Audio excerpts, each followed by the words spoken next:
But if they're not here, we can do it after this applicant. I will scan the list, see if they're here.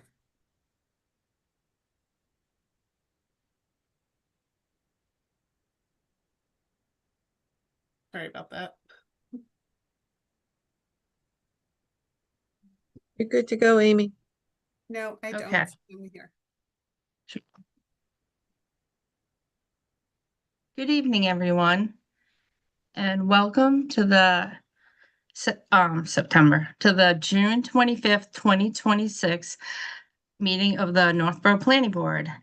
Tonight, first on the agenda, we have a continuation of a public hearing for 409 Green Street, which is an application for wireless communications facility, special permit site plan approval submitted by Tower Company and Celco partnership with Verizon for erection of a 130-foot tall monopole accommodating 9-panel antennas, 6 remote head units, and associated equipment within a 70 by 70 foot fence compound.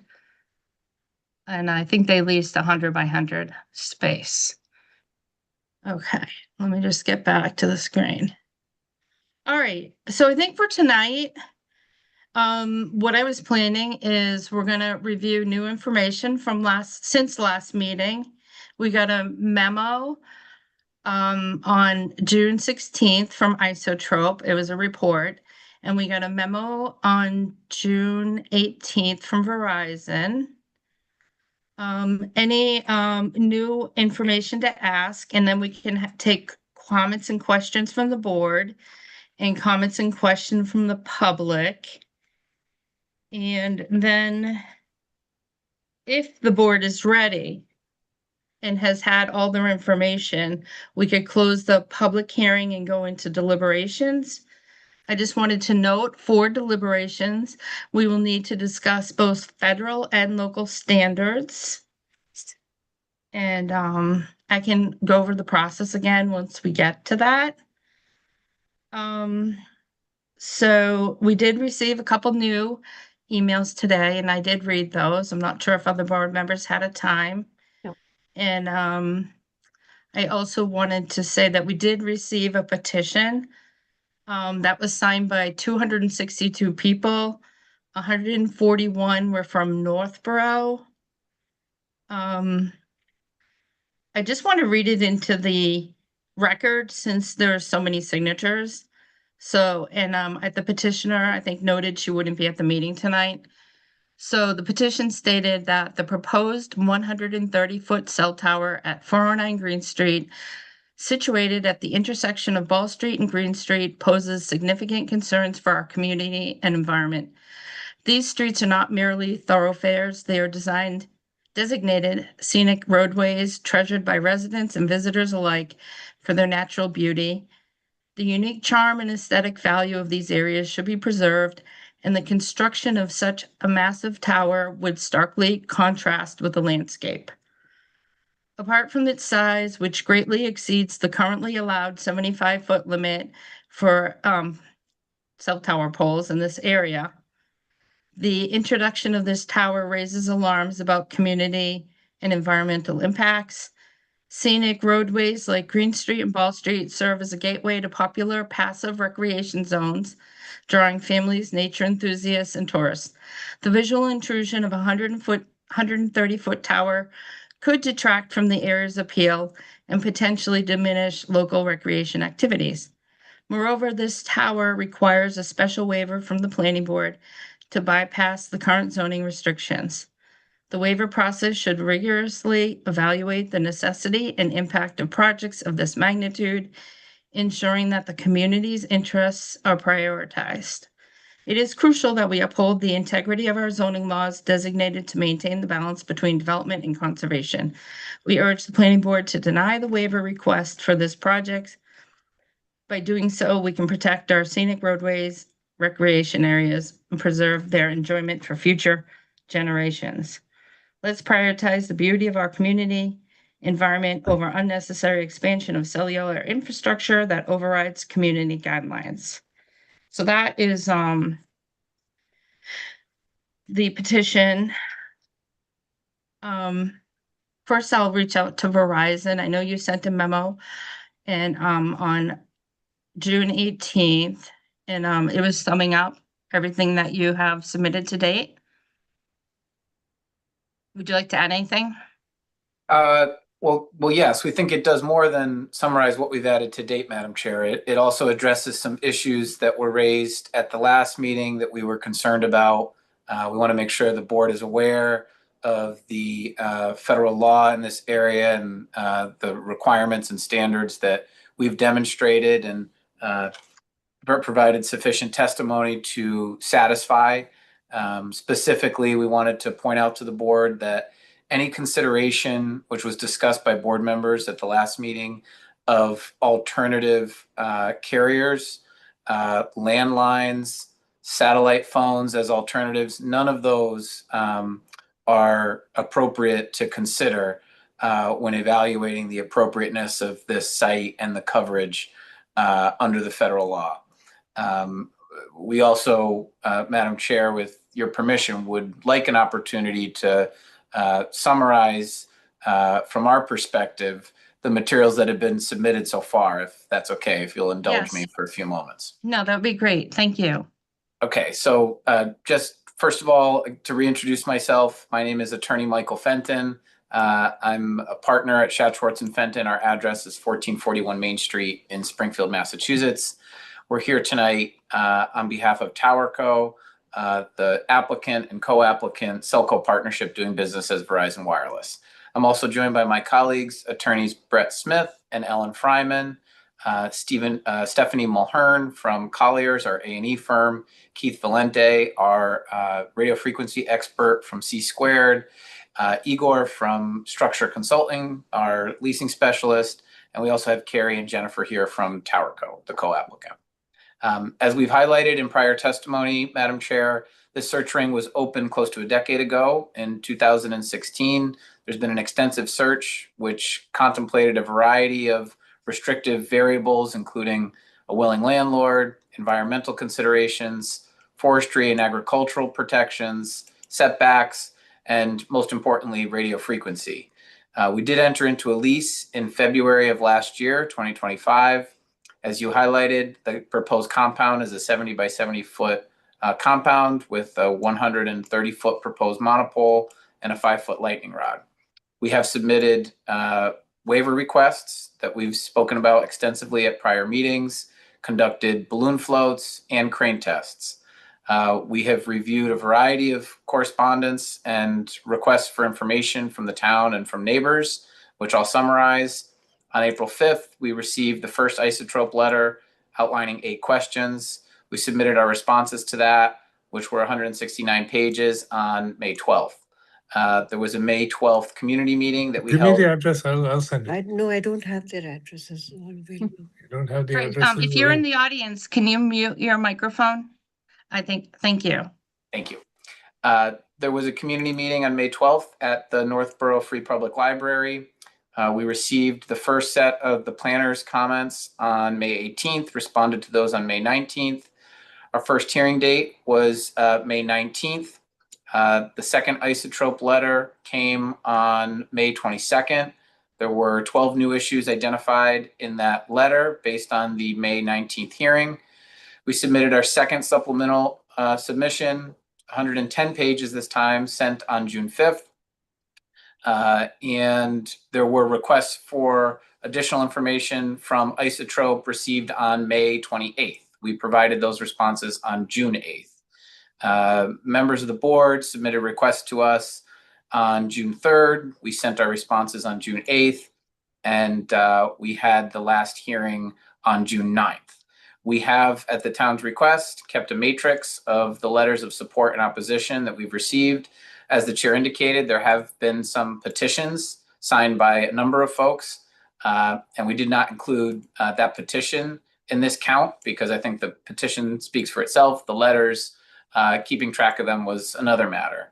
In total, we calculated 13 letters in support, 17 in opposition.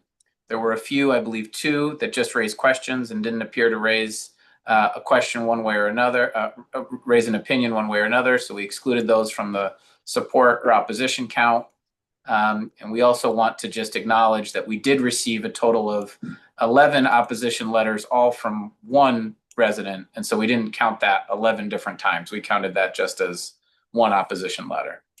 The support letters, which we spoke about at the last meeting, focused on the need for coverage and how important it is in the area, particularly related to public safety, many individuals getting lost in the area, not having the ability to connect to their navigation tools and other tools that they would be able to get access to if this site were to be permitted by the town.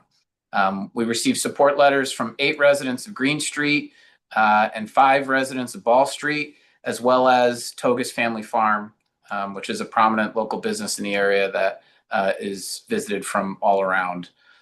We did speak about the content of those letters, and some of them were extremely compelling, particularly the letters that were submitted by a resident of Green Street, a retired instructor and electric engineering professor from MIT, and a mother from Green Street who was very concerned about the public safety implications of not having coverage on her autistic minor child.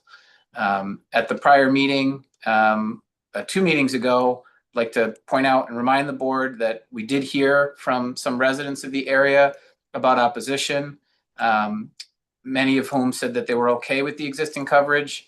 I think one compelling piece of testimony to consider is that during that meeting, there was a rainstorm that eliminated power to the immediate vicinity, and many of those same neighbors testifying before you were unable to connect due to lost Wi-Fi coverage and an inability to connect to a Verizon network for data and voice.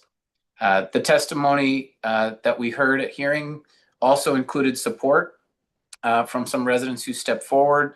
And we'd like to also call the board's attention to testimony that was submitted recently to the select board at the June 8th select board meeting.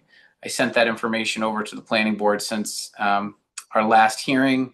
And at that select board meeting on June 8th, testimony was received from the police chief and the fire chief, as well as the town's radio frequency consultant, Mark Cady, about the importance of improving wireless communication infrastructure for public safety reasons. We encouraged members of the board to watch that video because it did identify and show some really dangerous situations that police and fire have been put into as a result of being unable to communicate with each other on their existing networks. Just to give you some quotes from that meeting that we watched with the select board, after receiving that testimony, one quote from select board member Leslie Rutten, quote, "It's unacceptable, totally unacceptable that we're not able to hear," referencing emergency communications. The police chief stated that, quote, "Reliable communications is one area of public safety that simply cannot fail." And we heard from the town's radio frequency consultant, Mr. Cady, that this tower is a critical component to the town's public safety infrastructure plan for the future. So that is new information that we'd like to submit into the record this evening. As you can see, we hope, based on the record and the summary, we have at all times been extremely cooperative with the town and submitted what we feel is compelling testimony demonstrating the merits of this application. On June 12th, we received the final report from planner Lori Connors. We believe that we've addressed all of the issues that Ms. Connors has raised in her reports. We sent out our legal memorandum on June 17th, which outlines our position, reiterates some of the positions previously taken, and as I said, Madam Chair, does highlight the standards under federal law that we have clearly complied with. We also spoke in that memo to the likelihood of our success in the event that this permit was denied and it was litigated in federal court. And I did speak earlier about the inappropriate considerations of other cell carrier coverage bands, satellite phones, and landlines as being not germane to the federal analysis. We did receive a final report lastly from Isotrope on June 18th. And that report did raise some issues concerning coverage that we have our radio frequency expert, Mr. Valenti, here tonight, who would like to respond to some of the issues that were raised in that report and to call your attention to some of the propagation maps that we think clearly demonstrate the gap and the need for coverage in this case. So that's my summary. As I said, I think we presented an extremely compelling case under the federal and local standards. And if it's okay with the board, I'd like to offer Mr. Valente a chance to speak to some of the coverage issues that Mr. Maxon raised in his June 18th letter.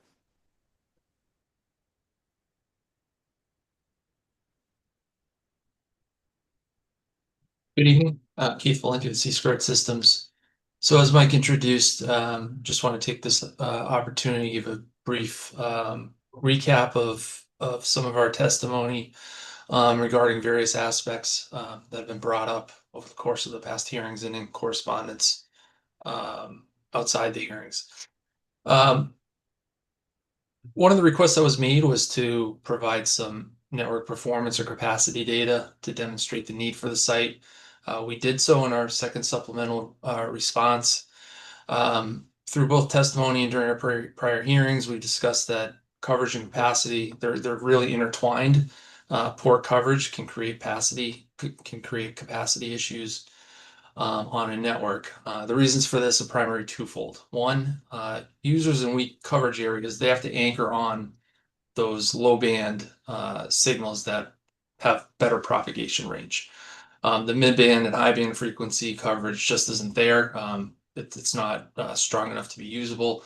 So any users out in the fringe areas, which is a larger area, only really have this low-band channel to to get their wireless service across. It's a shared resource, and so the more users on it, the larger area that is, the more of a burden it puts on that low band. To support all that usage. Furthermore, the low band FCC license for Verizon has less bandwidth than the mid and high band channels. So just by that nature, it can't support the same amount of capacity as those mid and high band channels are capable of supporting.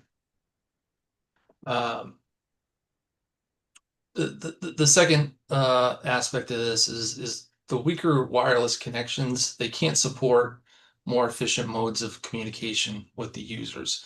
So in the coverage maps, we've seen different colored areas.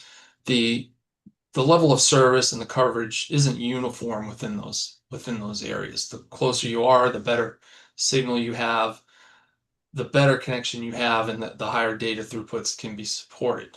And that's going to vary as you move throughout the area. So in poor coverage environments, what happens is, in order to maintain the integrity of that data communication, we can't take advantage of higher modulation to get faster throughputs. It has to be relaxed. It has to include more error correction, and it basically adds overhead communication in place of actual user data, if you will. So it's a less efficient way to do it, and it takes up more network resources to support those connections. So the data we provided reflects both of these issues, and in our opinion, supports the need for the site from both coverage and capacity perspective. Another item I wanted to touch upon is the height of the proposed site. In the first two hearings, we discussed the topography of the area, why the height as proposed is necessary. The site itself sits at approximately 630 feet above ground. Green Street, as it comes from the south, bottoms out at about 400 feet, rises up towards the proposed site, and then as it continues north into Boylston, it drops down again. The height is critical in order to provide the coverage and maintain reliability along that stretch. And that's just at the proposed height. If we start comparing it to what a 75-foot tower, which would equate to a 70-foot center line, we're effectively dropping the antennas below the tree line in some areas. So that is the criteria, the minimum criteria when designing a site is you have to be around your surrounding obstructions to provide a reasonable amount of coverage. So by if we were to compare the 70-foot coverage, coverage along Smith Road would be sacrificed, Green Street would be compromised, and even towards Tugas Farm, there's a large stand of trees in the way that would be above those antennas if they were at 70 feet.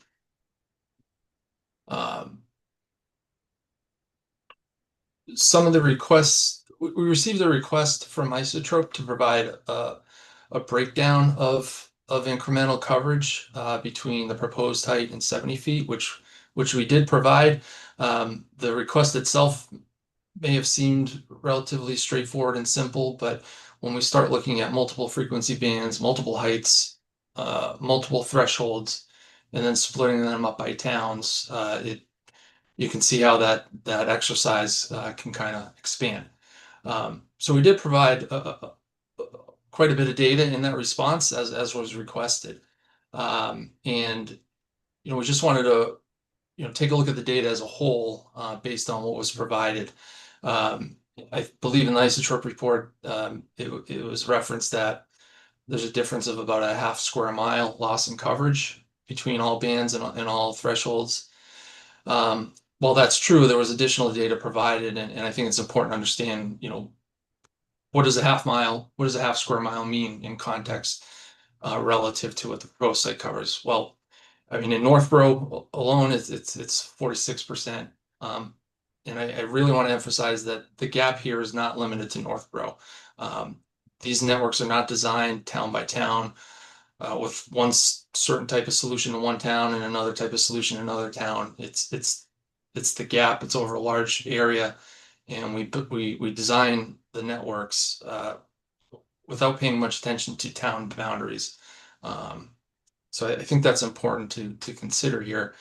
When we look at the composite of the three towns, the breakdown of the data across the three towns that were requested, we still see the same thing. It's about a 50% loss when we look at area, when we look at residential population, when we look at structures. So that's the loss that would be incurred by dropping down a site to about 70 feet. And I mean, the data aside, as you can see, you can look at it and draw different conclusions.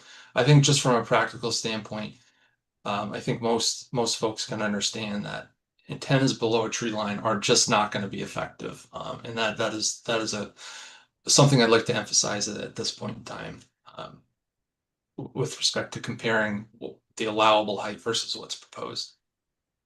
The final item I'd like to comment on and reiterate what was discussed in the past is regarding small cells. We do not consider them to be a feasible alternative to the proposed facility. As we've explained in the past, small cells, they're intended to complement the layer of coverage provided by the macro sites. They function together as different types of solutions to provide a more robust overall network. They're generally not deployed to provide wide areas of geographic coverage. Those are what the macro sites are intended to do. The coverage from the small cells, they're typically located, the antennas are on utility poles, roughly 25 to 35 feet above ground, well below any tree cover in the area. What happens there is the coverage from each location is really constrained to the open areas up and down the roadways. Can't see around bends, can't see down hills. Any homes and businesses set off the road are not going to be covered by these small cells. And finally, what's critically important is they typically lack a means of backup power. They utilize overhead lines and overhead power, so the service is vulnerable to outages caused by storms and traffic accidents in the area. I'm happy to field any questions regarding that or go over any of the maps that we've previously presented, but that, in the interest of time, that's all I had to at this time. Any board members have any questions?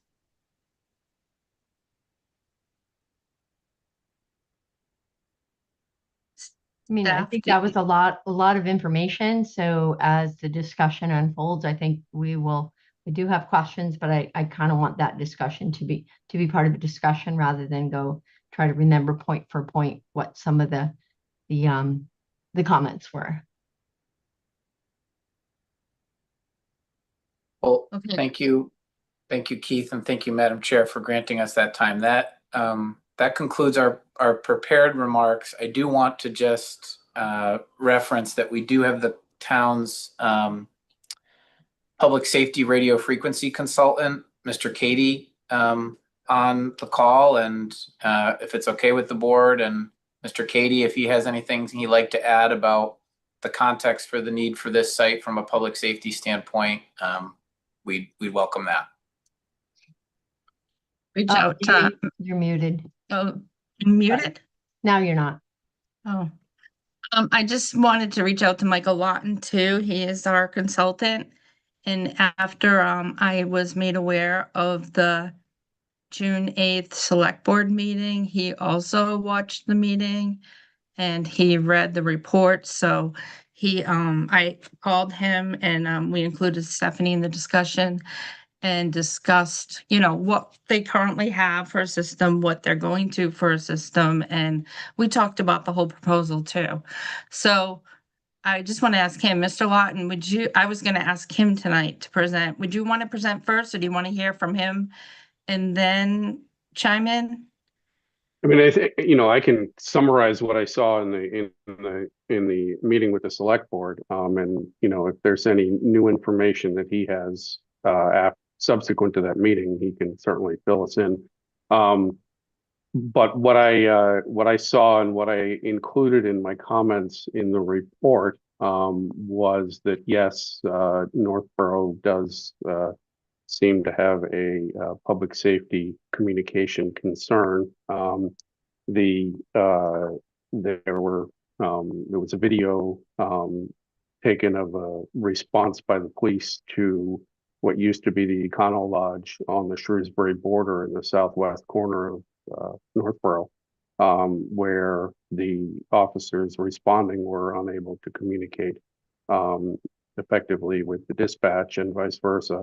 And that's obviously a significant problem for public safety. And so I think the consultant and the town are working together to fund and improve the public safety network by taking it from VHF to UHF, by going to a digital communication, by launching an improved system based on 2 sites, one on Church Street and one at the current police station, where there actually is the only, to my understanding at this point, the only public safety antenna in town. Now that the antenna on the Dividian property was removed. And then as a later stage of the potential proposal, which also seems to be a significant concern there, for portable usage of the town's public safety users, particularly in the area of Northborough Crossing, where there's some significantly dense and large buildings that may not have effective portable use coverage within. The proposal was to add an uplink-based repeater, one down to the south near Northborough Crossing, to address the issues that are seen near what used to be the Econo Lodge and the intersection of Route 20 and Route 9, and then another one on the existing tower at the Dividian Farm that Northborough Public Safety used to occupy. So that was what I sort of interpreted from the report, but since the consultant is there, maybe he'd like to share anything additional to what was on select board agenda or meeting. Thank you. Mr. Katie? Thank you for having me tonight, for this time. I was hired by the town to kind of address their communications issues and look at it from multiple perspectives as to where they stand or what frequencies they were on.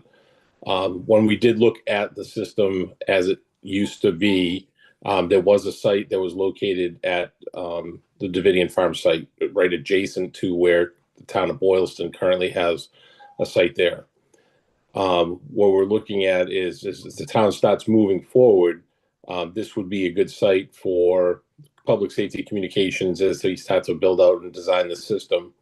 One of the things that we're looking at as far as backhaul goes, because we're looking at a technology of simulcast, which uses at least a minimum of 2 sites. It could use more depending on the final system design.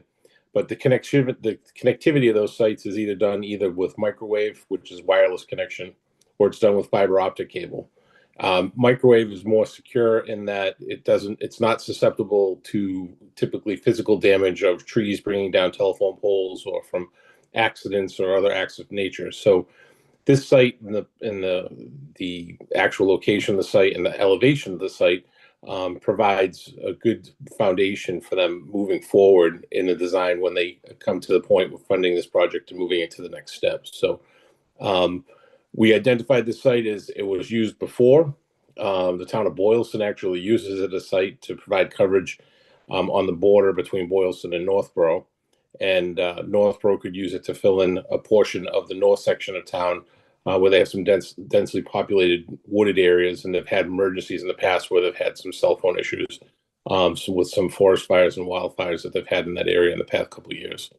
So that's basically my position. I see the use of a public-private partnership with other municipalities that I've worked with in the past, and being able to co-locate with Boylston and the town of Northborough on this site could prove advantageous to the town.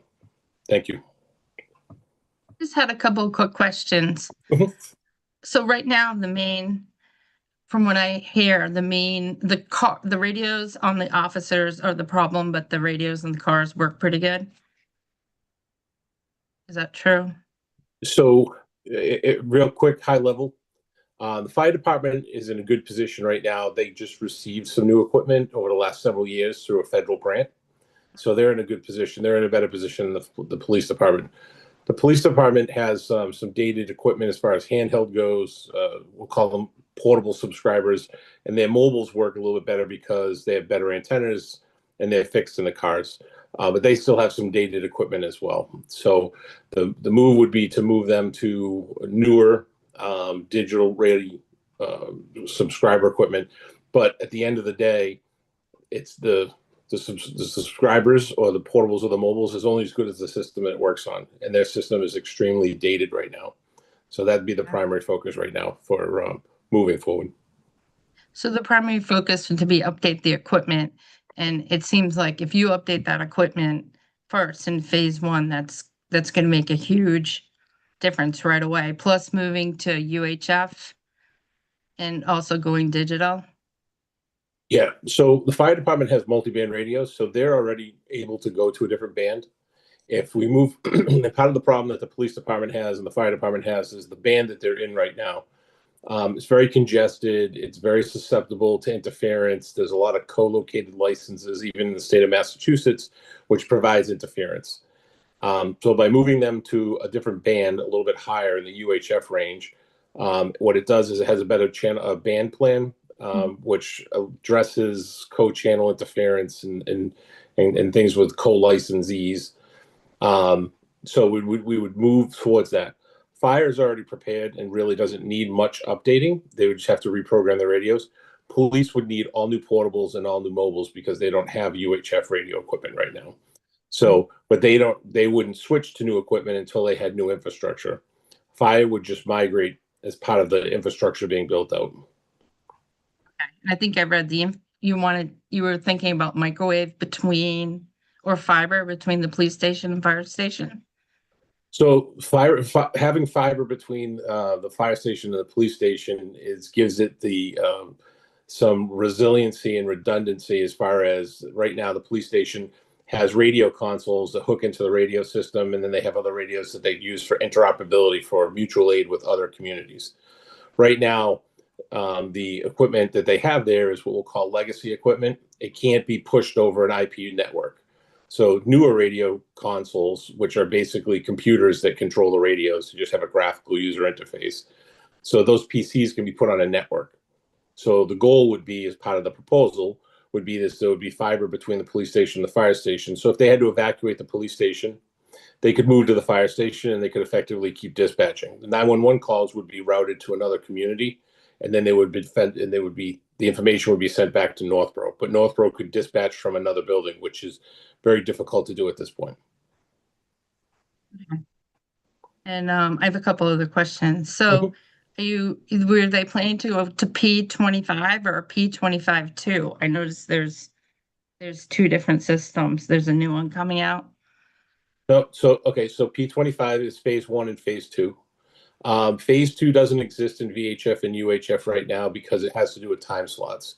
So if you go to the next, we'll call it higher band for public safety, it's what they refer to as the 700/800 megahertz band, and some of that band is actually some of the same frequency blocks, we'll call them, that Verizon and AT&T utilize as well for part of their band plans.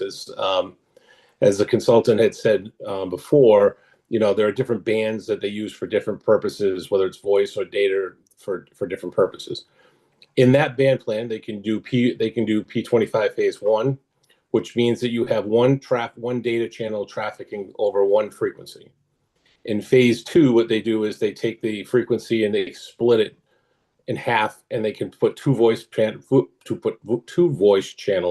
or two data channels onto one frequency, and that's what they refer to as phase 2. But on UHF and VHF, they typically they don't license because it's problematic right now. So if they went to UHF, they would just be doing P25, what we'll call phase 1 or P1, phase 1, which is just one time slot, and it's just one channel per frequency. Instead of being analog modulation, it would be digital modulation. Okay. And one last thing, in your report, you mentioned you avoided the Greenfield Tower sites and you selected Bears Den Road, which is in Greenfield, but in other places in the report, it said you were going to select the Church Street and the police station. So I was just wondering, was the Church Street Tower and the police station tower the one that you had selected in the report? Because it did say Greenfield. I'm just trying to figure it out. So Greenfield sites are sites that are just new sites. So basically what we're saying is I'm basically taking a lot and then basically creating a new cell site. So it's kind of like the same process that's going on here. I would say I want to build a new tower here. I just did one for a customer in Southern Worcester County. It's behind a school. We basically, cleared a wooded area, put in our own foundation, put the tower up, and that's what we refer to as a greenfield site. And the issue with greenfield sites is twofold. One is there's a permitting process that would have to go through very similar to this. And secondly, it would be at the cost of the community. And greenfield sites can start, anywhere. It's very dependent on the site. It's very dependent on the access and utilities. There's lots of variables. It could start on the low side of $500,000 to $750,000, and it could go up to, double that. Depends on where the site is and depends on what the needs are and how big or what the tower has to be. So my recommendation when I go into communities is I typically ask communities during the special permitting process, during this process here, if you already have existing cell infrastructure or carrier infrastructure in your community, is the provision for public safety to co-locate on that tower within the special permitting process. And it varies. Towns vary from town to town.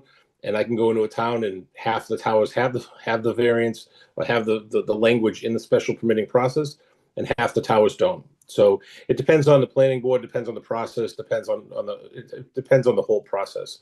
But my recommendation is to most municipalities and to most department heads is during this process here, if it gets to the point where this is going to, come to fruition, it's the best thing is to have that caveat in there, because they might not use it today, but they might use it next year or 5 years from now. So let's say that, 10 years from now, there's more residential or commercial property gets, and they have to modify or add to their radio system. Now the town can leverage that capacity if they have to. So it's a bonus for the town in that they can kind of leverage something that they don't have to make a very large investment in, if any investment at all. And we have said at the last two hearings, we'd welcome a condition that we provide free space on the tower for public safety. Right now, the police station tower they built that 175-foot tower for public safety. So I'm assuming it would go back on that. If this, say that, I'm not saying if this is gonna be approved or not, but if it wasn't approved, you would go to the police station tower, or you might do it anyways, like that would be one of your sites at 175 feet, right near the police station, fire station, dispatch. So right now they have multiple sites, and basically, except for the commercial property at 9 and 20, most of the sites that they're located on right now are cell carrier sites. Church Street is the tower site that's over behind the senior center is a cell site, and then the SBA tower at the police station is a cell site as well. So they already kind of leverage the capacity of other carrier towers in town. I've kind of, in my study, come back with a preliminary kind of conceptual design. But there again, the final design would be done by the vendor of choice when we go through some sort of competitive procurement process to what the final design would be. So I give some recommendations based on what we have for availability today.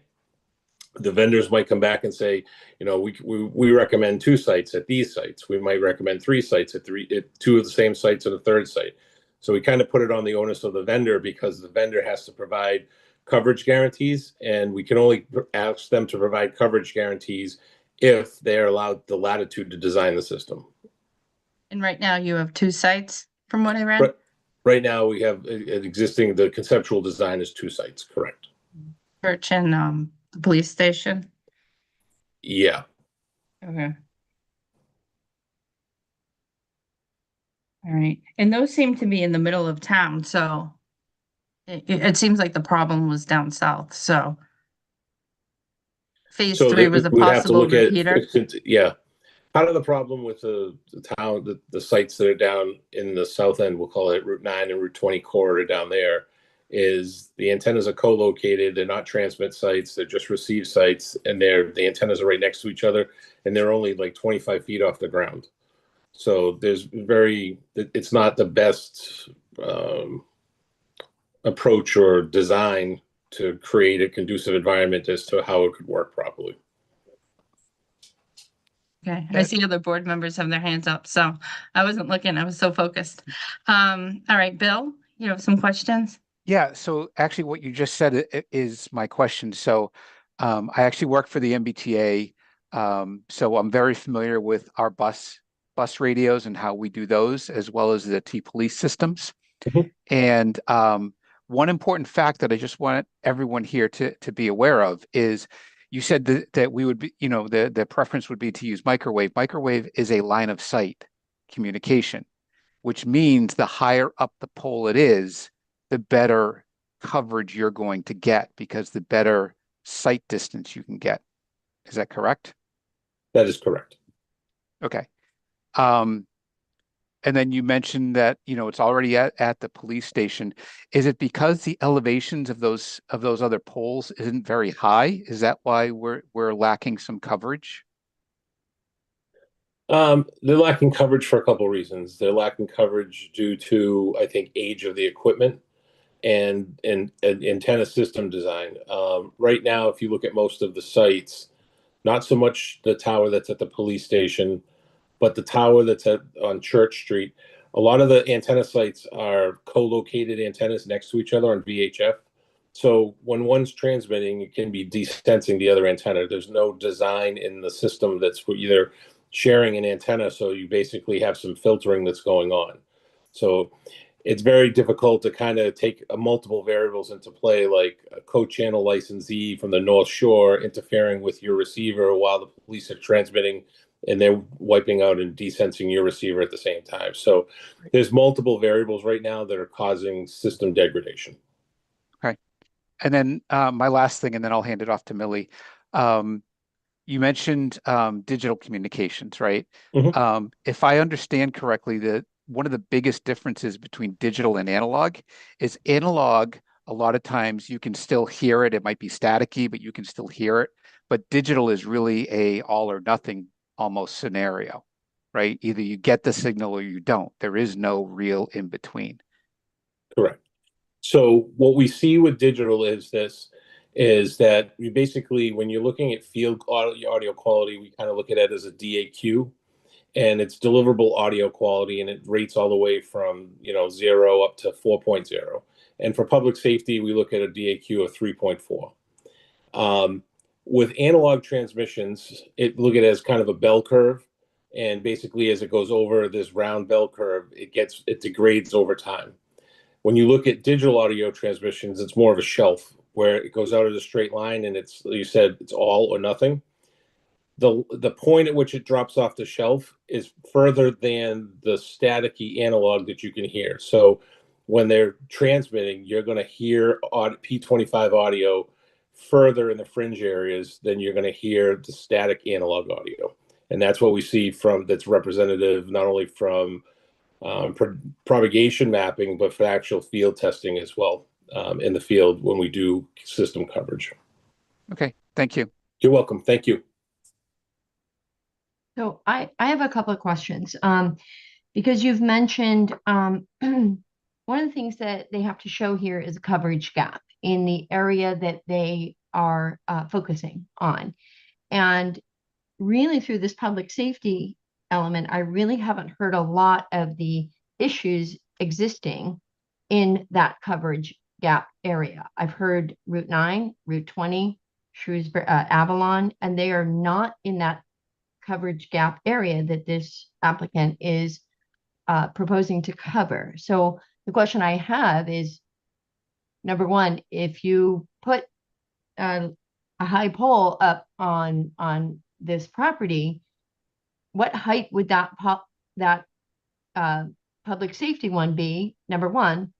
And if it's higher than 72 feet, which is the one they had before, why did they move the one they had before? I mean, it seems like there's a coverage gap that isn't going to be met by relocating to this higher pole.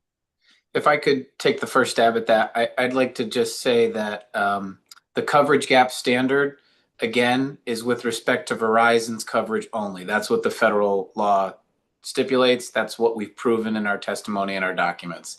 This discussion about public safety coverage is germane because we've offered to provide free space on the tower from a public safety standpoint, and it demonstrates related problems for their coverage issues across town. But the standard that we need to meet is the coverage for Verizon Wireless's FCC license bands. And that's what we have submitted to you. It's not the public safety gap in coverage. It's the Verizon gap in coverage. Right. And which is not the area that we're discussing for public safety issues and concerns. Am I missing the point on that? I'm not trying to discourage the public safety discussion. I'm just trying to highlight that the coverage, I believe you stated, ma'am, that you weren't understanding how this fits into the coverage gap argument, and that the coverage gap isn't proven by some of the testimony from the public safety departments. I think that's what you were getting. I don't want to put words in your mouth, but my testimony is just that the coverage gap legal standard is for Verizon Wireless's coverage gap. I understand that part. Okay. What I don't understand is putting these two together when they don't seem to be actually doing what we're hoping they would do in that Route 9, Route 20 area, or the Avalon, which was brought up multiple times as the problem area.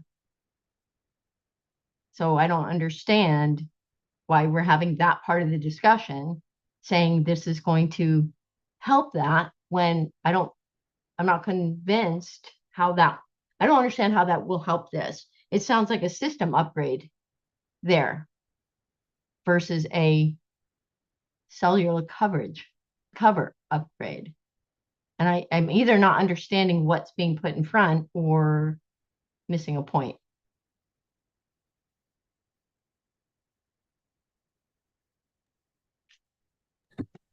I'll just state that the town of Northborough had radio equipment co-located at this site in the past. Due to equipment failure or infrastructure failure, that equipment was removed. As I said, Boylston currently uses this site for coverage to augment their system coverage. But it was stated to me that, you know, they used this site because it provided them coverage. I can't attest to anything of what the gap is for as far as the Verizon Carriage. I'm basically just stating is that, you know, we did an analysis of public safety coverage. Could this site be used? Yes, it could. Does it have to be used? I don't know. I'm not doing the final system design. The manufacturer or their representative vendor will be doing the final system design. And I'm glad you brought up that they were on a pole that was not far from the site, which makes it ideal.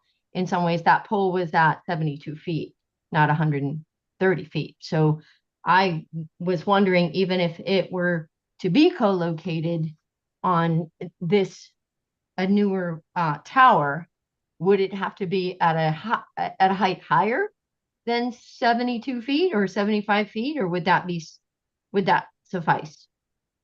As I stated before, I don't know what the final system design will look like because I Okay. don't know what vendors' equipment they're going to use, or even at this point, what that site would be licensed at by the FCC. Okay, but previously, the tower that was at 72 feet worked for the Northborough Police Department. I don't know. The tower doesn't exist today, so I don't know and it was just a receive site. It wasn't a transmit site, which is the newer technology or new system of design that we're looking at. Okay. One thing I just wanted to bring up is that we had an application in front of us, December 2023, to see if Boylston could locate on that 72-foot pole. First thing we did was reach out to the chief of police and the fire chief and said, do you want this pole? You guys were on it before, they came off of it, and they said no. So it just seems in December 2023, it wasn't as much of an emergency. And today you're saying just if this is approved, we should have a condition on it that the municipal could locate on it, say you go forth 5-10 years from now. Because that would be, Yeah, I mean, one thing I would try to offer here is that I think that, you know, as we've gone through the whole process with Attorney Fenton and the team, with respect to the Verizon need and the different heights and the plots and the data that they've all presented about what would it look like if it was this height, what would it look like if it was this height, how many people would it cover, where's the gap, where does the gap not exist, what's already currently covered. We don't really have any of that for public safety, and it sounds like all that information would be developed for public safety once the network is bid and a vendor comes and does a design to provide an improved public safety network for Northborough. And what Mark is here saying is, you know, if this tower is approved, it would be great to have it as an opportunity for that eventual design. But we can't quantify what it will bring or what it won't bring for public safety at this point. So, okay, so that's a very big unknown.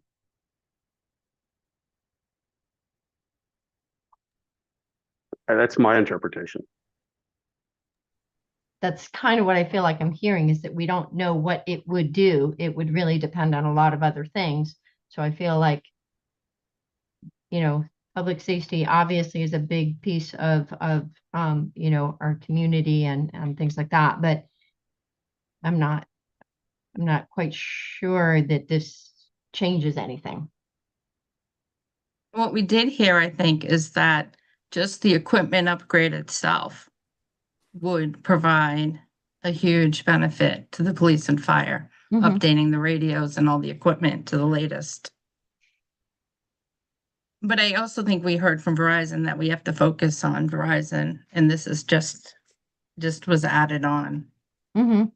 So maybe we should get back to that if nobody has any other questions. Not on that, no. Okay. All right. So Verizon and Mr. Fenton presented. We heard from the municipal, and they spoke to some of your concerns. Mr. Lawton, did you have any follow-ups to what they said, or Um, we could ask I- you questions if we have any?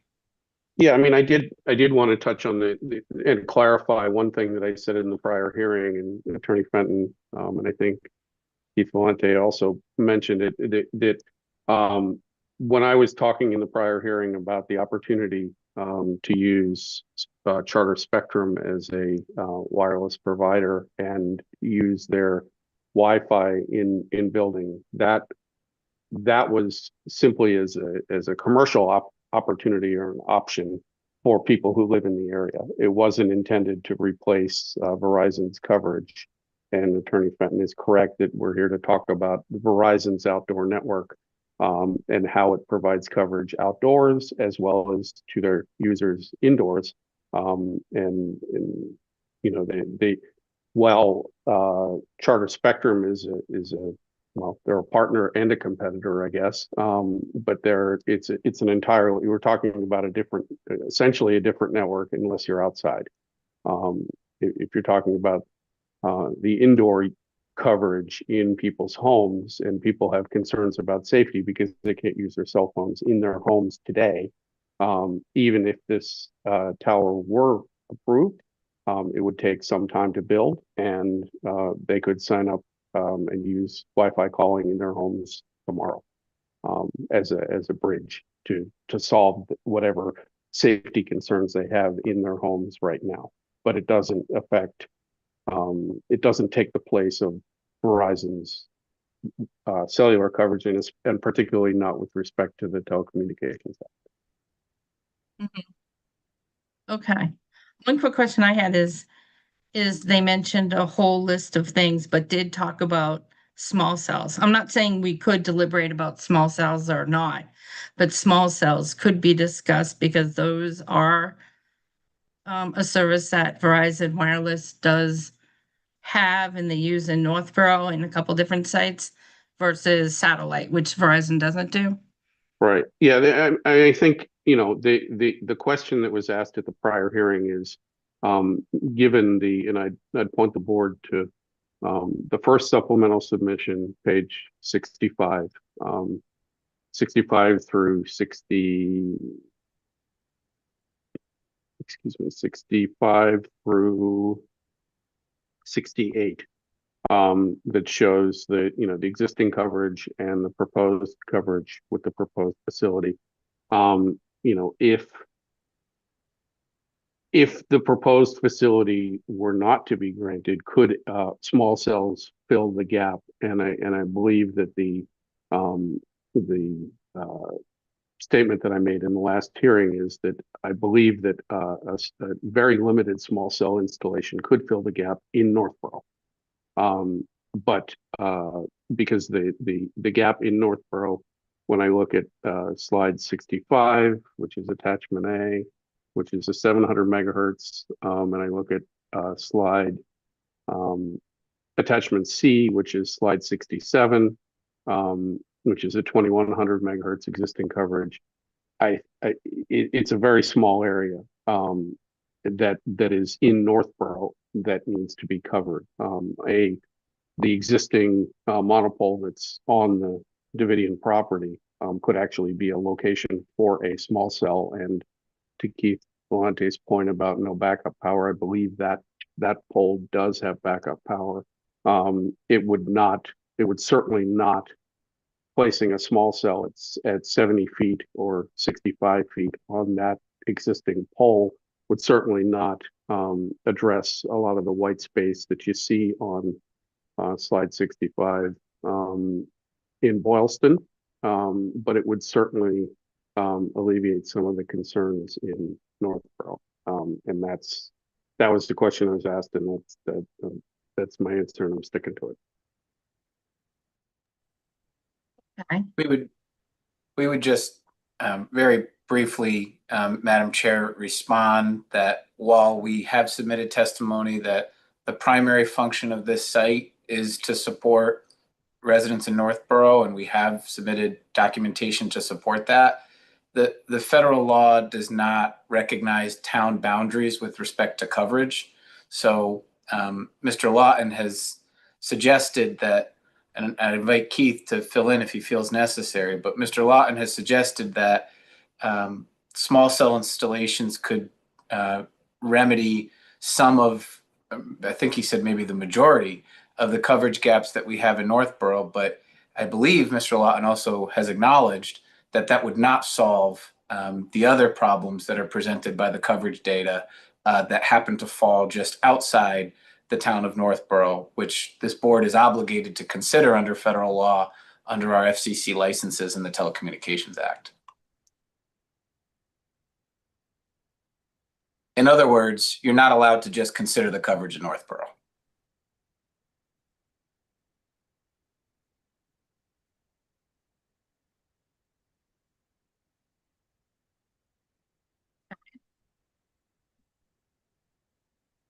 Does anybody else have any questions? I had a question, but I'll let board members ask a question if they have any. I have I guess it's more of a point of clarification than a question.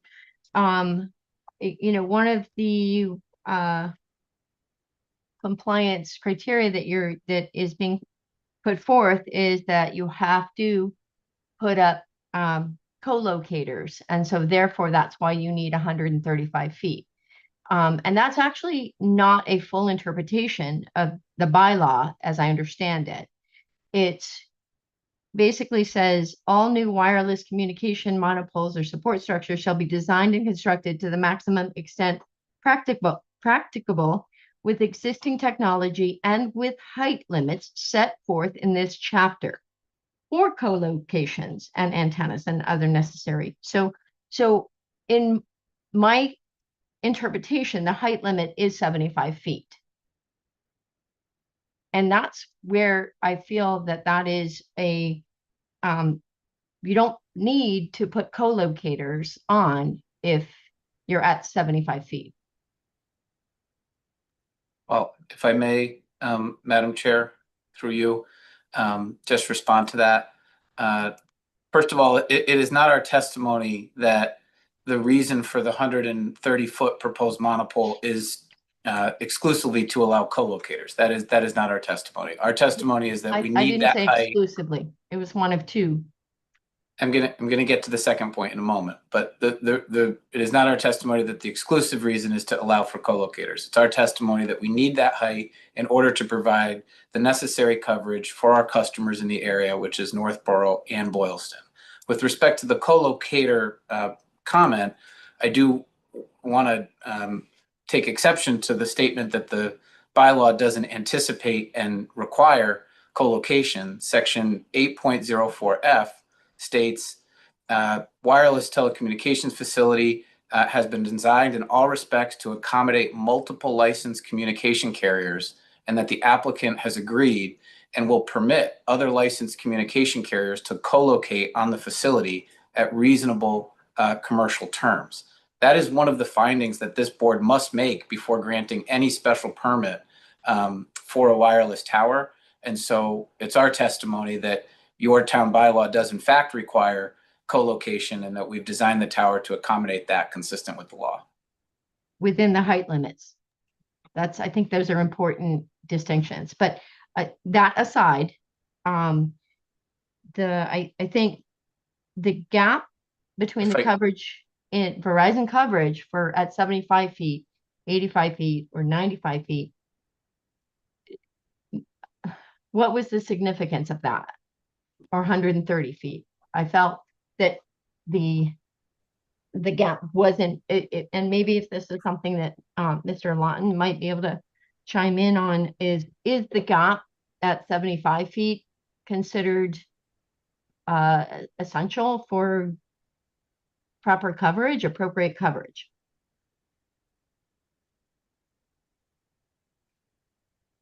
This is a hard question to answer because the terminology is substantial gap.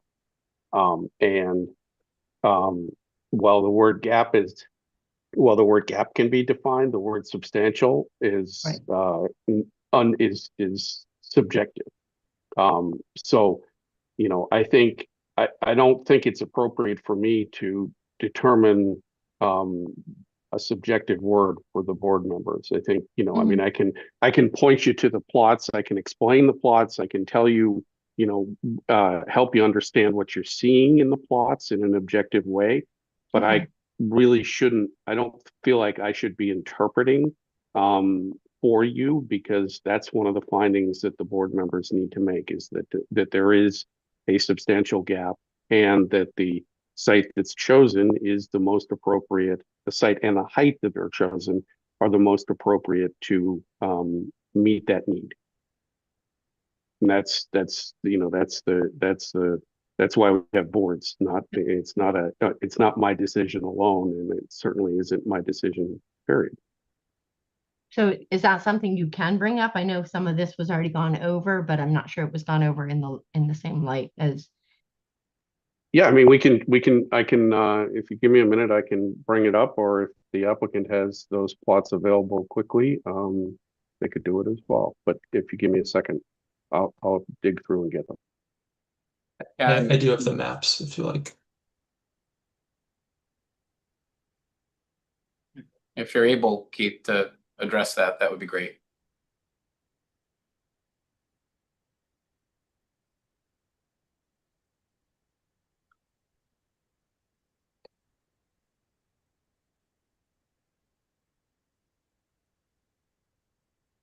While Keith is pulling up his maps, I do just want to add that while the board does have the opportunity to make a finding of fact as to whether they find a significant coverage gap, that is also a question of fact under federal law for federal courts to interpret. And in my memo that I sent, we outlined our position clearly, that we feel we've evidenced that gap.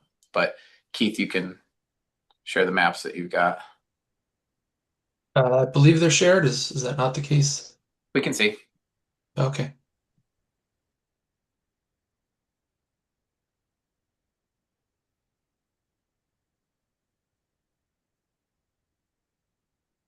So forgive me, the question at hand was, we wanted to run through the maps again. Yeah, I mean, I guess I'm trying to figure out the need for the height versus what a lower height would accomplish. Okay, let me bring up another set of maps then. And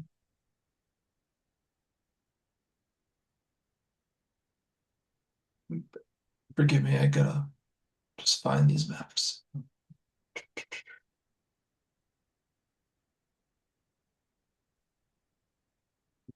So these maps were all included in submissions.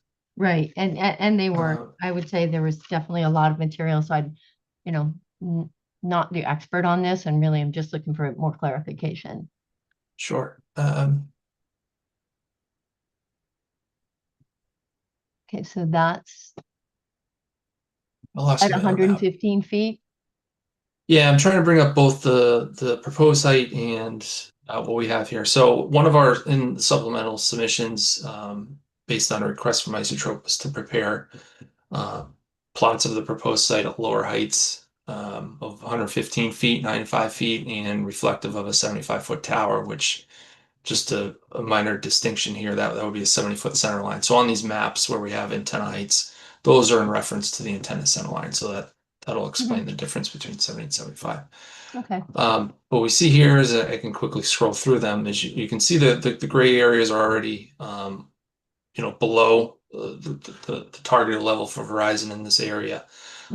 As we drop in height, those just open up more and more and become more and more unreliable. Even to the south in Tugas Farm, as I mentioned, the trees between the proposed site and the farm would be above the antennas at this height. So can you scroll back and forth just a little bit there? And Okay. that's for the 700. That's our best chance of coverage. Yeah. And then if we look at that mid-band coverage, we see similar degradation. In this case, the mid-band barely reaches Tugas Farm according to propagation. So the lower height with the 700 band, I guess it would be called, seems to cover more than the lower height with the 2100 megahertz, right? Yes, and that's consistent across really any height, all things being equal. The mid-band coverage is going to be smaller than the low band coverage. Yeah, I think the idea is you want to compare, if you want a valid comparison, you look at the 700 as proposed, the 700 at 115, and the 700 at whatever the lower height is, 95 feet, and then the 2100 separately at as proposed 115 and 95. And is there a coverage is existing now with no tower? Yes, that was part of supplemental. Yeah. Okay. That's the 700. And then the 2100 is, I think. Existing. There it is. Okay. Yeah. All right. I appreciate that. Thank you.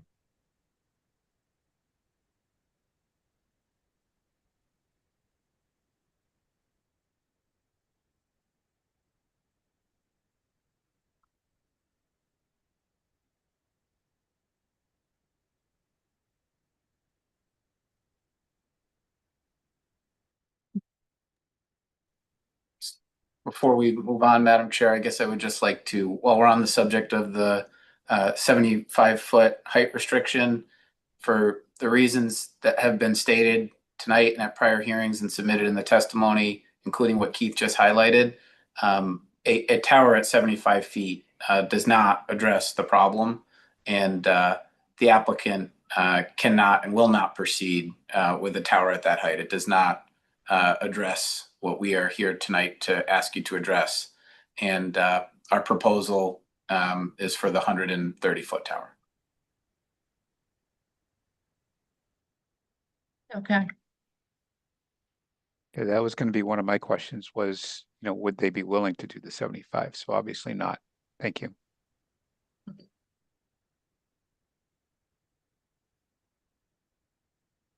Just want to look up.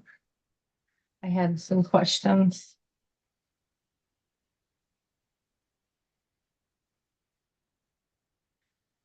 I know there was a statement in your memo about materials received.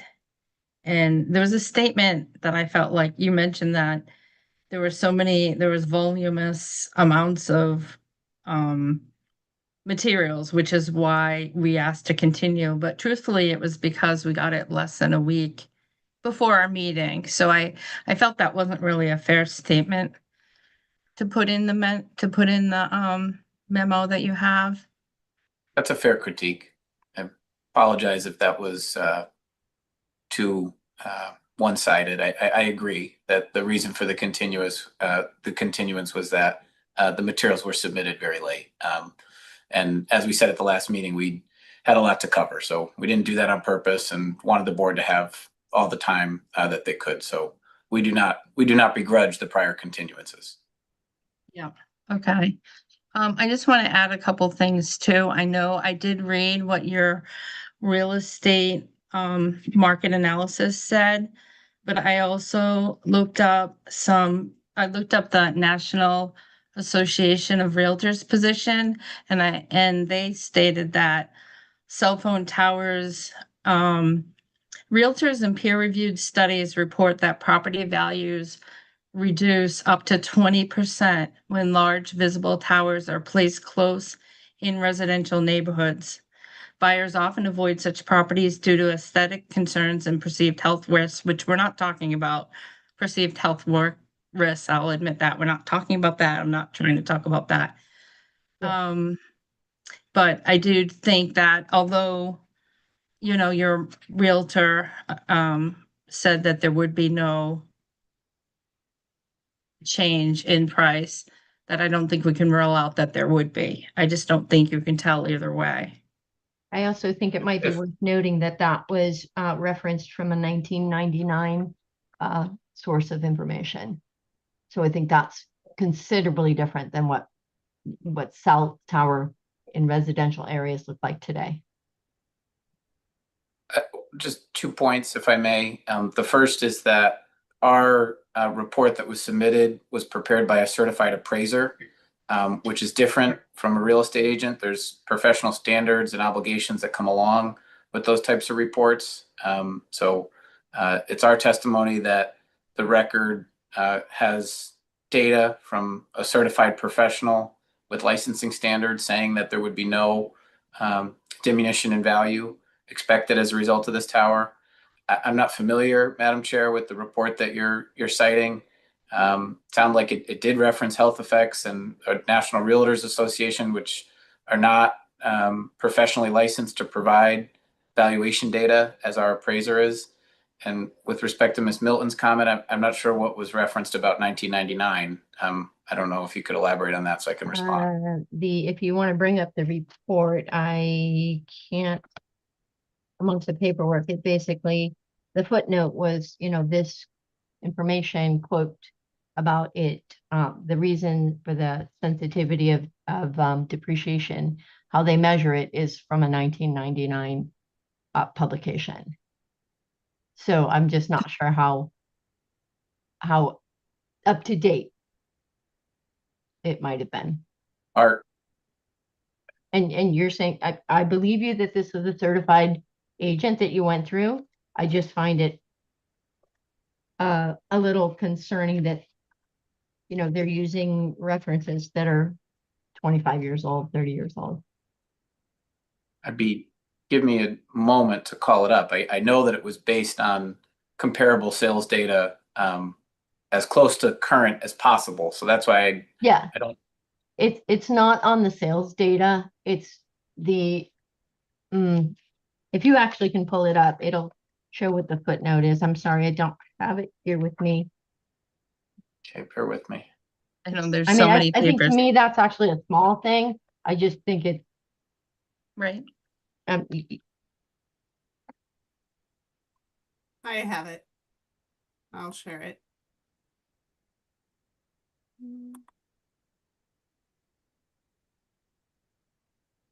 If you happen to know the page, I can scroll through. well, so the, if you want to see where they cited, I believe that, here, well, hold on, you're going a little too fast.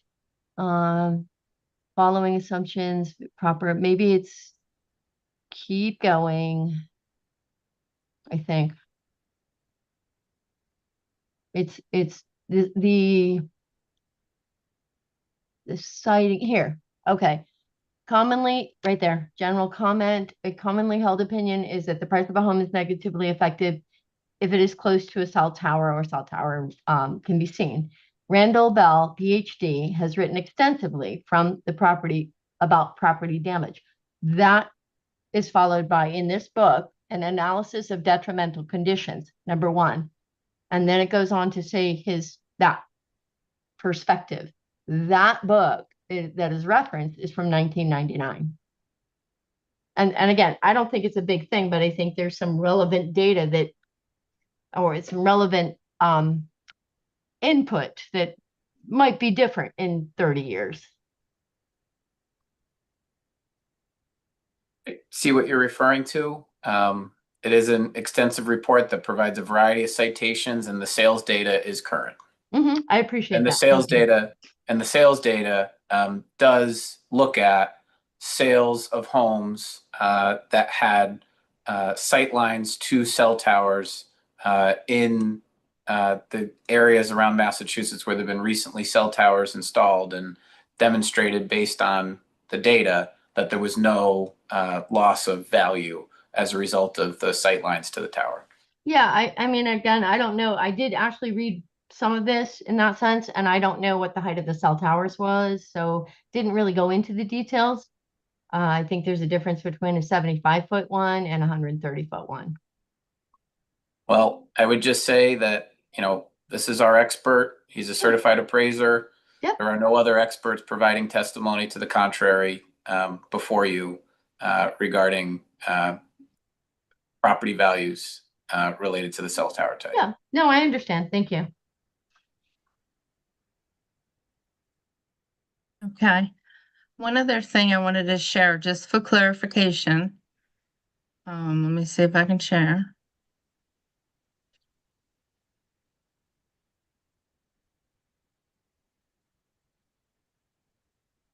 Was a discussion in the May 19th memo. It was about the cell towers in town, and it said there was a precedence for granting waivers. I just wanted to note that I looked it up, and the 119 Colburn, which is the senior center, it's listed as 120 feet on one of the maps. I looked up when that was approved. The property was actually zoned industrial land at that time, and 100 feet would be under the waiver requirement, and that cell tower is screened by trees. The 348 Church Street is at 110 feet. That's the only cell tower in town that's in residential zone. The application actually predates the bylaw for cell towers. Yep.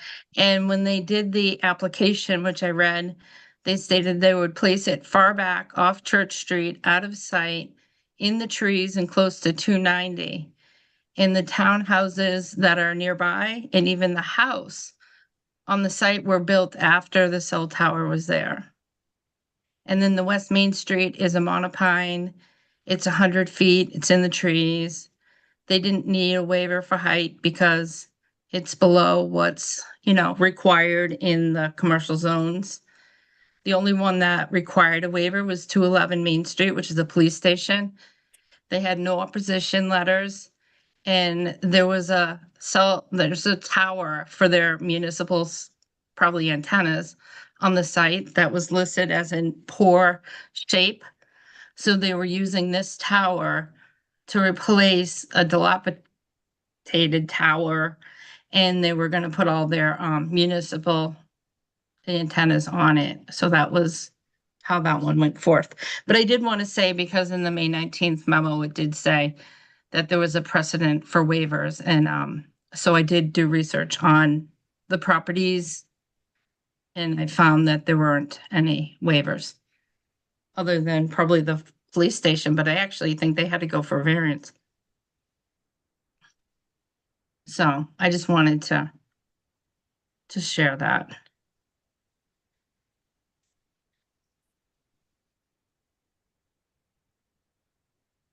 I had a couple questions, just to clarify some things, because there has been a lot of materials.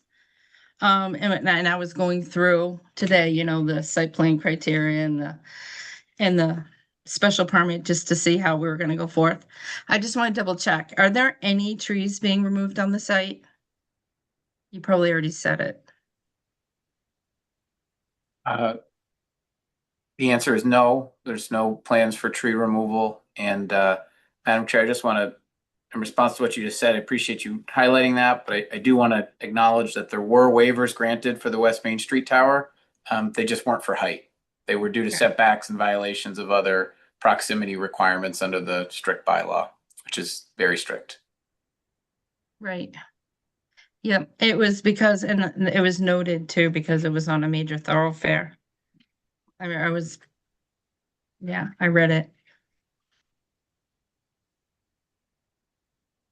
So you say there's no trees being removed from the site? That's my testimony. And can you just confirm that for me, Stephanie? That's correct. Okay, I just wanted to verify the setbacks too, because we have to decide whether we grant a waiver on setbacks, and there were two maps, and there's all different numbers. I just wanted to verify we have the right numbers.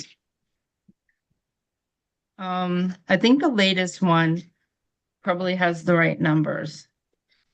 And it showed how far it was from Green Street, how far it was from. Yeah, Wall Stephanie, would you be able to call up the appropriate plan? Are you in a position to be able to do that? Yes, give me a minute.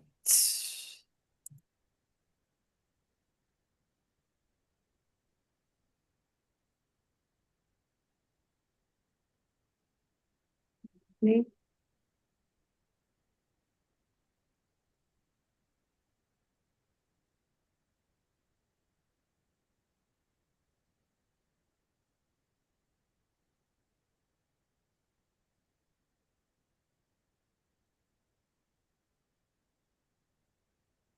Sorry, didn't have it pulled up. Bear with me. I just don't want to close and deliberate and have all the wrong numbers. If we get to that point, which I think we might today.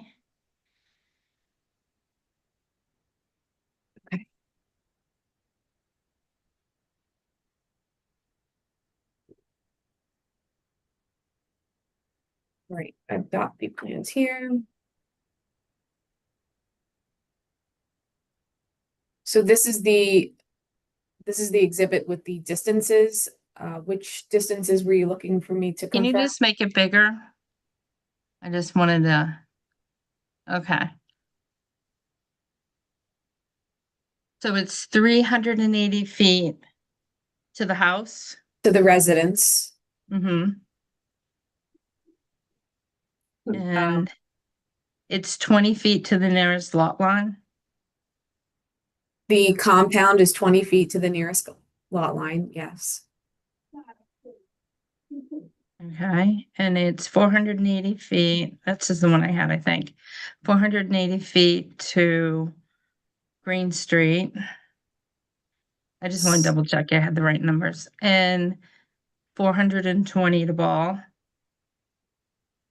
Street. And what is the 270? Is that?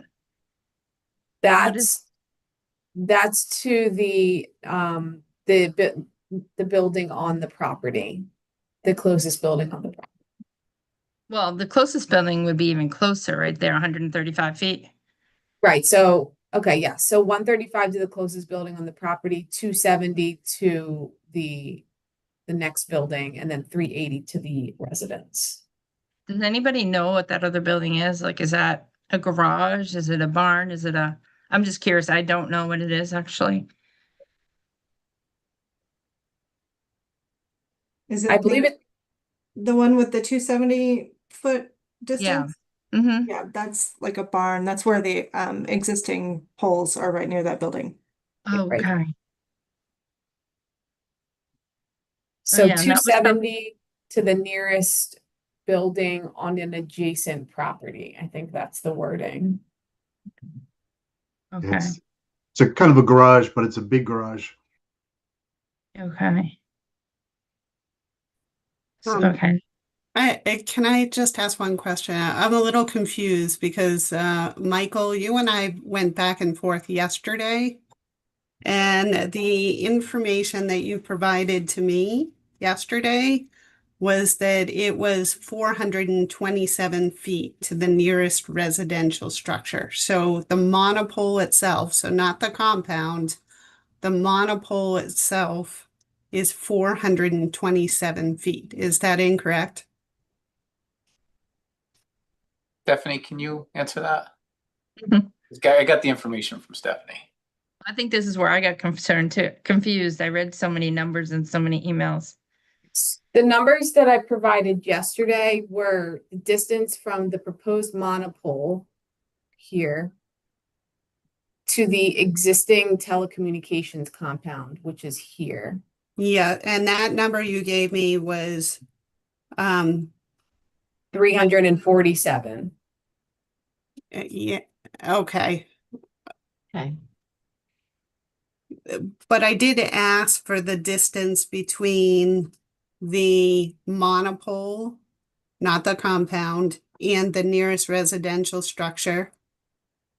And Mike Fenton gave me 427 feet. So where does that number come from? The existing monopole or the proposed monopole?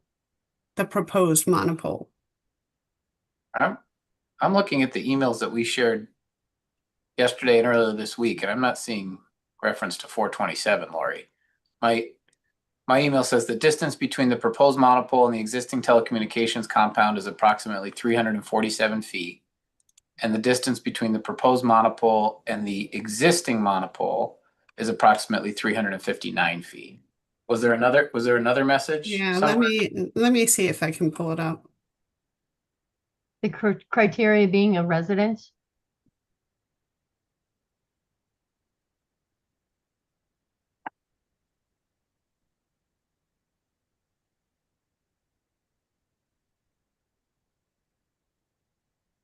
Lots of emails. Mhm. And Mhm. lots of papers. Well, if you reiterate to us what the data point is that you're missing or confused about, maybe we can ask Stephanie Yeah. to calculate it for her, get it to us now to avoid the confusion. Right, I'm pulling up the plan now so I can.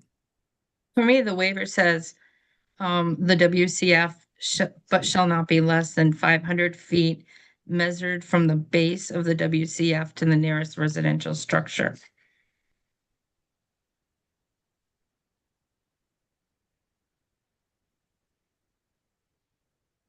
So do we have that distance, Stephanie, the distance from the base of the tower to the structure? So it would be a little bit more than that 270. Mm. Let's see. Well, is that a residential structure? I didn't hear it So- was. Oh, I'm sorry, the 380, right, the Yeah, 380. okay. You're right, Kelly, sorry. Actually, if I could interrupt, I'm sorry. In supplemental submission, number 1, page 17, it says, as indicated on sheet Z-2 of the updated zoning drawings attached here to is Exhibit H, the distance from the base of the proposed tower to the nearest residential structure is 427 feet. There it is. Okay. I see.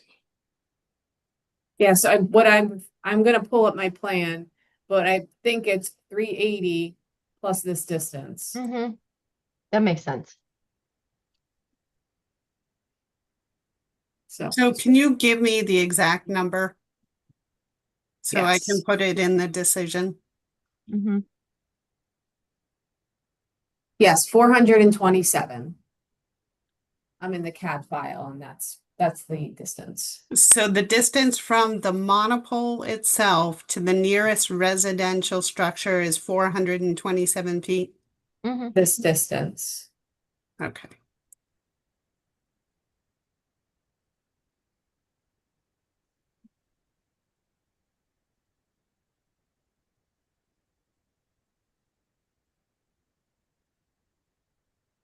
And there's a greenhouse, a barn. It's 347 between the monopole to the existing WCF. And you mentioned that they agreed to move onto this new tower. Did you ever hear from Boylston, or did you ever? It looks like the pole company is Green Communications or Green Mountain Communications. Yes. Mm-hmm. They would agree to take it down? Do we know that? We have communicated with the town of Boylston regarding that, and they've expressed a willingness to cooperate. There are a variety of legal terms that would have to be reached in order to achieve that type of transition. So we wouldn't be in a position to get that kind of written agreement, but we would accept a condition to the approval that pole come down. And obviously we wouldn't take the pole down without being able to sort out our contractual obligations in moving Boylston over onto the new pole.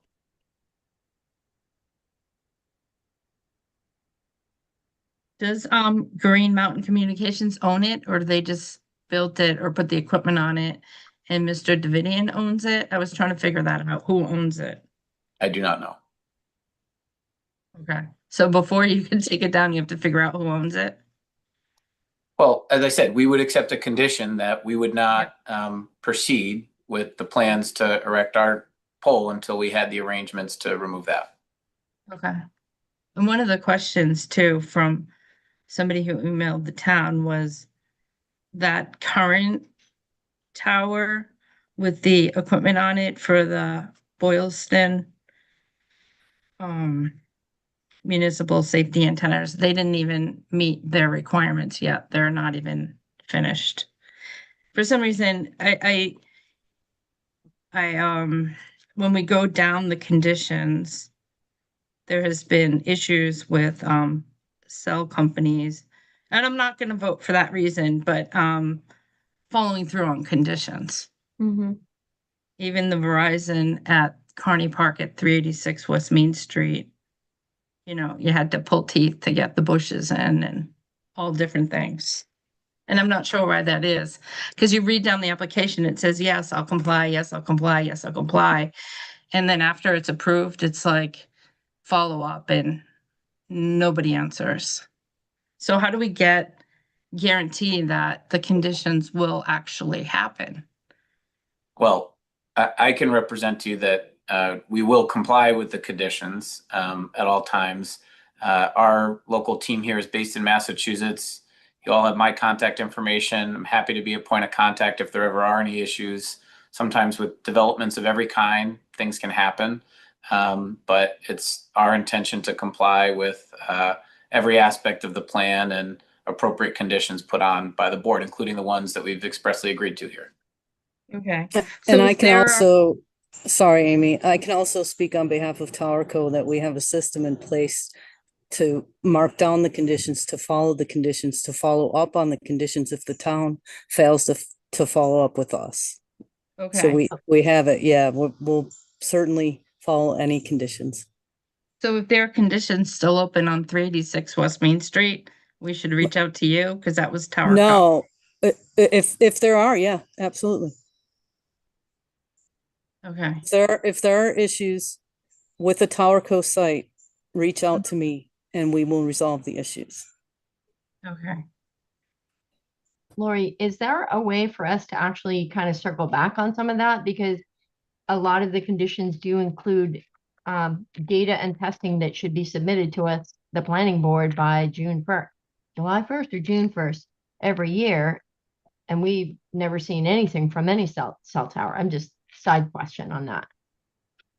And generally, as a rule, we rely on the towns themselves or the jurisdictions themselves to keep track of when the yearly is up. And for a lot of my sites that I work on, and I do national zoning across the country, I'll get an email that says, hey, it's time. It's time for you to pay your annual dues. It's time for you to do your annual testing or your 5-year testing or do your 10-year renewal of your special use permit.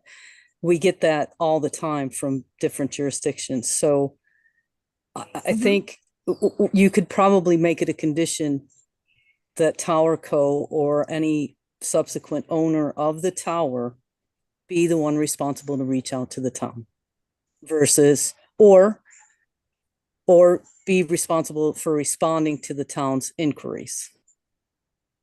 So, Lori, there are dues that are submitted every year. So could that be part of that process? I mean, I'm just trying to figure out. I am unaware of dues that come to the town. Right.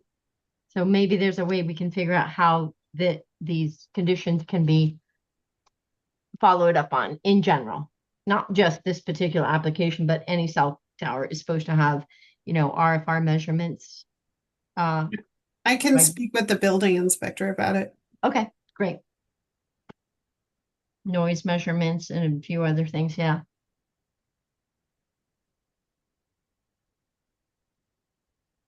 Okay. All right.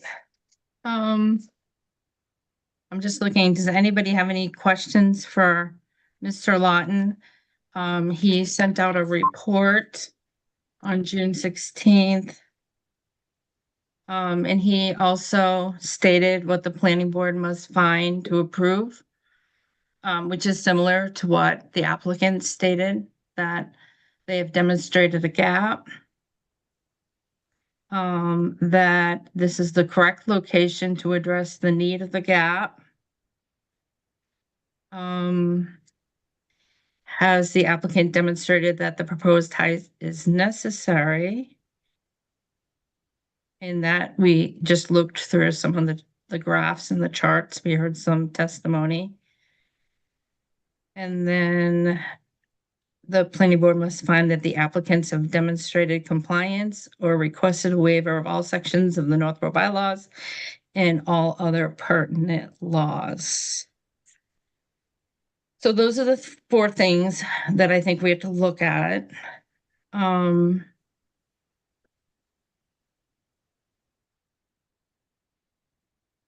Does anybody have any more questions? Nope.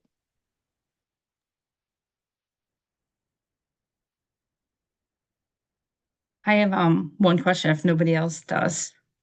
For the second bullet, Mr. Lawton, you found that quite a number of properties are categorically dismissed and not individually vetted for interest and suitability.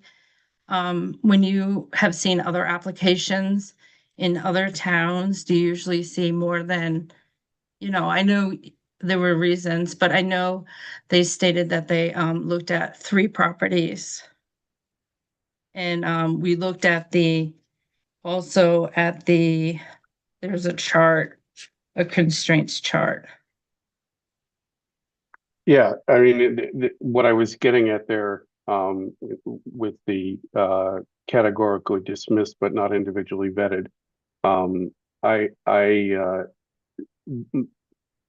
when we look at the constraints map that was provided, there's a number of locations that are considered to not be useful because they're either municipally owned property or property that a parcel is small enough that it would not be possible to meet the setbacks.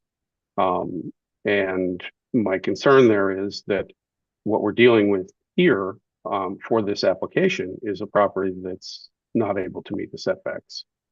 So if that's not a preclusion of this property, why would it be a preclusion of another property? And so that was one question. And then just generally, in a number of towns that I've dealt with, municipal property is actually a higher priority than privately owned property because if a tower is located on municipal property, the revenue for that tower goes directly to the town's budget. Where if a tower is located on private property, the private landowner receives the rent checks. And so usually or not usually, but a number of times in towns bylaws, I've seen where you in the Northborough bylaw have priority toward industrial zone properties, which I covered in my report and we looked at in a prior hearing. Many towns will have a higher priority placed on municipally owned property. And I did, when I was looking through the assessor's information in Boylston, I did see a number of municipally owned properties that were in conservation. Of course, those would not be reasonable or useful for this type of use. But there were also a number of municipally owned properties in in Boylston that were not in conservation. And did not have they were zoned residential, but they did not have residential use on them. So despite the fact that they're very densely treed and some of them were pork chop lots set back from the road, they don't have a residential use. So setback to a residential structure would not be an issue, but setback to a property line may be an issue, just as it is here. That was where I was going with that statement. If I may, Madam Chair, just to respond very briefly. Oh, you're muted, but I think you're saying go ahead. Yeah, sorry. Thank you. Just in response to that, first, with respect to the setback violation, we acknowledge that this property has setback violations, but unlike the other properties shown on our constraints map, which were eliminated because of setbacks, the setback violations in this case are for another family owned and controlled parcel. So we're not violating setbacks with respect to abutters. So we found that to be distinctly different from the other setback parcels that we eliminated for setback purposes in our constraints map. And secondly, with respect to the municipal contention, any leasing of municipal property for a wireless tower would be subject to the Massachusetts Procurement Statute, Chapter 30B. There would need to be an RFP, request for proposals and solicitations put out by the town, soliciting that interest. There's been no such solicitation, and so that is not before us as an option.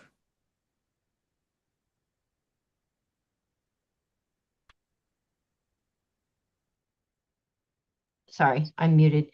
So that was never pursued with either Boylston, Berlin, or Northborough.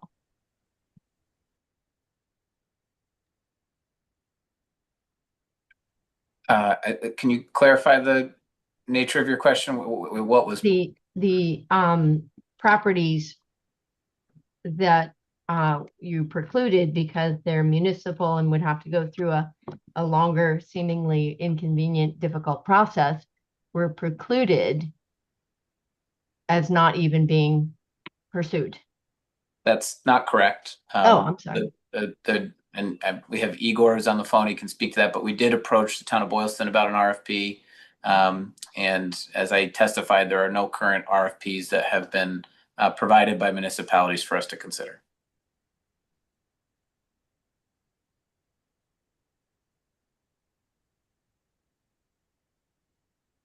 They said they weren't interested, right? Igor, could you speak to that?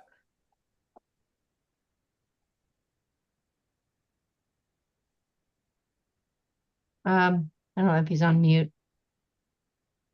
I can't see him. He just came off mute. Oh. Hi. Can you hear me now? Yes. Yes, we can hear you. Yes. Okay. All right.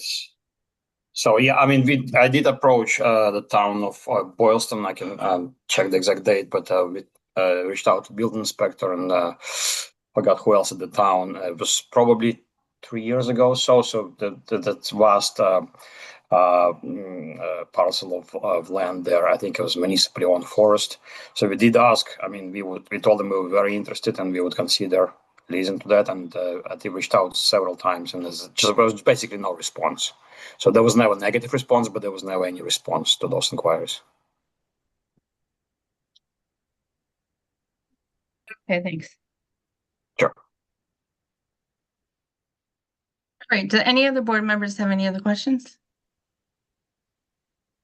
All right, hearing none, do any residents, I'm going to open up for residential questions. And if you have spoken before, I've read all your letters, listened to all your comments, and I don't mind hearing from you again, but if it's something new, that would be great, or something quick. If you've already stated it before, we've already read it. So I'm just in the because of time. But does anybody in the audience have any thing that they want to add? No, that's And it can be input from the new input we got today. I mean, we did get a lot of input today. So if anyone has any questions, concerns about that, definitely feel free. You have one, Amy. Okay, I can't see the hand. Oh, yeah, okay. Would you like to, can you unmute and please state your name and address? Can you hear me? Mhm. I'm Tej Maini on 322 Green Street. And I have a number of issues that are more related to the board. And I'm relatively new to this issue. So when was the existing cell tower on 351 Green Street installed? When and who approved the variances that the town laws require? What fees and taxes did the cell phone company pay to the town of Northborough in that time period?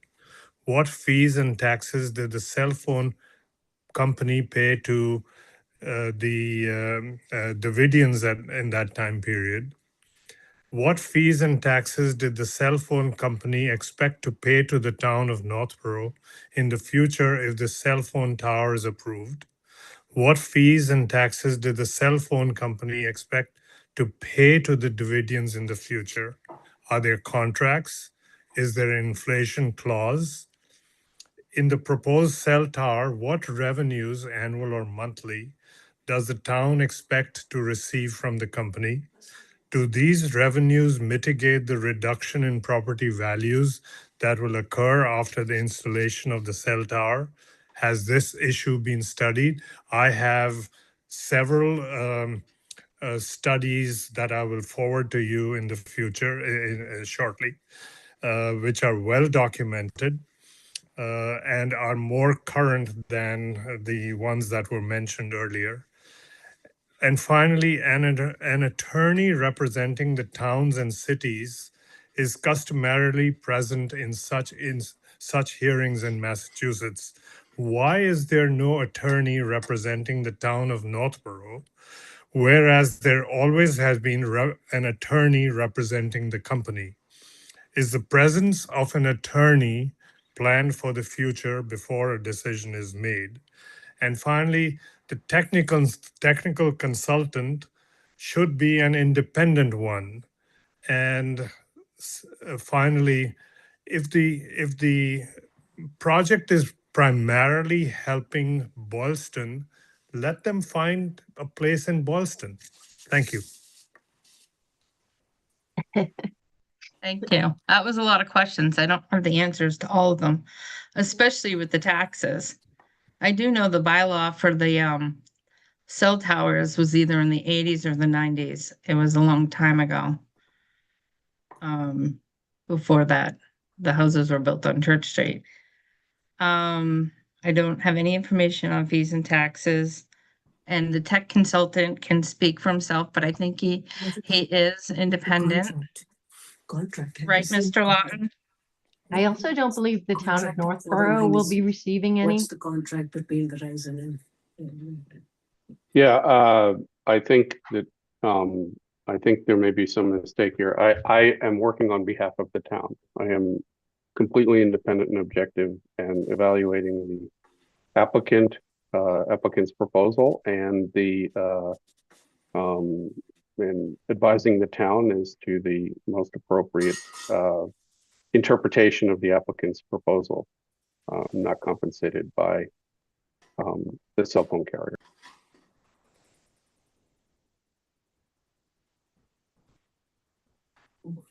What is the contract? I don't know I all the already other asked that questions question. because I there were so believe many of them. There was a question about why we don't have an attorney present, and that other boards often do. It really depends on the discussion that's going to happen. I don't believe that it would be needed at this point.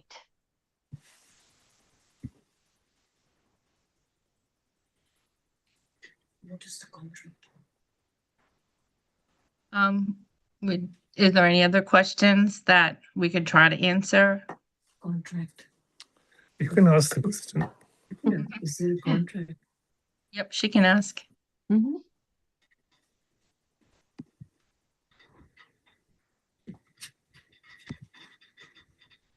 I was gonna try, I started running them down too, but it was too fast. I don't know when, and we asked in the end of 2023 when that tower or that pole was put up on 351 Ball Street, which is the other tower. No one had the answer for it. We were told it was probably for farming use, but we never really did get an answer on when it was installed. If that was one of the questions, I think. Mhm.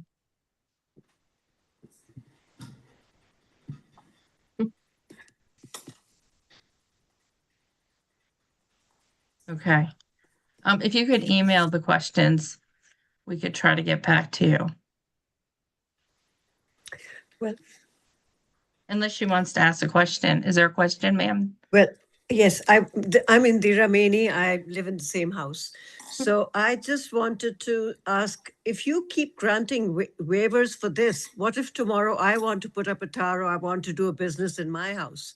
Will you grant me a waiver for that too? Well, we haven't decided yet No, well, on what I'm we're just gonna do bringing it tonight. up. I'm just bringing it up because, if you do grant a waiver to this resident, I mean, this is a private person, it's not a business. Mhm. And so you have to keep that in mind, that people like other people in the community could also start asking for the same privilege. I agree. It's always a concern. I think each application has to be taken individually, so we would certainly have to look at it as each one separately. We have been told they're all supposed to stand on their own. Yep. But you do have town laws that you need to follow. I mean, why have town laws if they are not to be followed? Right. Right. Okay. Can I ask, I'm gonna go next to Barbara Hopkins. Is that okay? Sure. Okay. Barbara Hopkins, and we did receive an email from you today, but haven't had time to reply to all the questions. Understood. And thank you for the opportunity to speak and for noting my email today. There are 16 questions included in that email, and whenever possible, I would appreciate your addressing them. I just wanted to point to the fact that there are 14 letters of support, and at this point, 140 signatures under a petition against this development. And these come from Northborough. And as evidenced, since it was determined in this meeting that a 75 feet tower would be sufficient to meet the needs of Northborough, I would like to draw the attention of this committee to the fact that if the interest, the reflection of the interest of Boylston in their own wireless access is lack of RFPs, perhaps we should let that speak for itself. And in the interest of time, thank you. Thank These you are the very points I much. wanted to make. Thank you. Larry and Kristen Blanchard, please state your name and address. Yes, this is Larry Blanchard, 366 Green Street. And again, most of the issues that I wanted to cover tonight have been covered to a great length. But one new thing did develop that we hadn't discussed, and that is that both my wife and I have had Verizon wireless coverage for over 30 years. Have very, very few instances of outages with that coverage. And in fact, speaking to Attorney Fenton, it was more than a rainstorm in our last meeting. The police and fire were here and we lost power, we lost everything, and had to switch from different equipment and get on cell phones, et cetera, et cetera. But again, not the point. But so we've had wireless cell phone coverage forever. We're very happy with it. But one of the things we're not happy with necessarily is it continues to increase in price and up and up and up.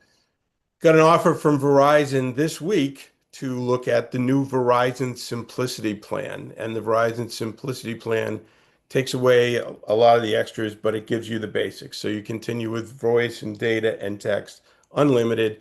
And we did my wife's plan first. It went down roughly $20 a month. But part of the plan is Verizon was very, very specific that if you did not have access to a cell phone tower, you could make an emergency call or text via satellite from anywhere on the earth. You did not need to rely on a cell phone tower. So we've heard some very compelling stories about medical emergencies and mountain biking on Mount Pisgah. If there is a need to contact emergency resources, they tell us that is not a problem. That can be done via satellite, via Verizon. Okay, thank you. Thank you. Thanks. I see Adam's iPhone. Could you please state your name and address? Yes, thank you. Adam Wasowski, 354 Green Street. Again, I want to thank our neighbors for speaking. Most of you guys touched upon many things that I would touch upon as well, but I want to make it, this very, very clear. The only gain is financial gain between two parties, a family and business. That's it. The distraction of talking about the town, the fire, the police station was just a ploy for attorney to bring this, and make financial gains.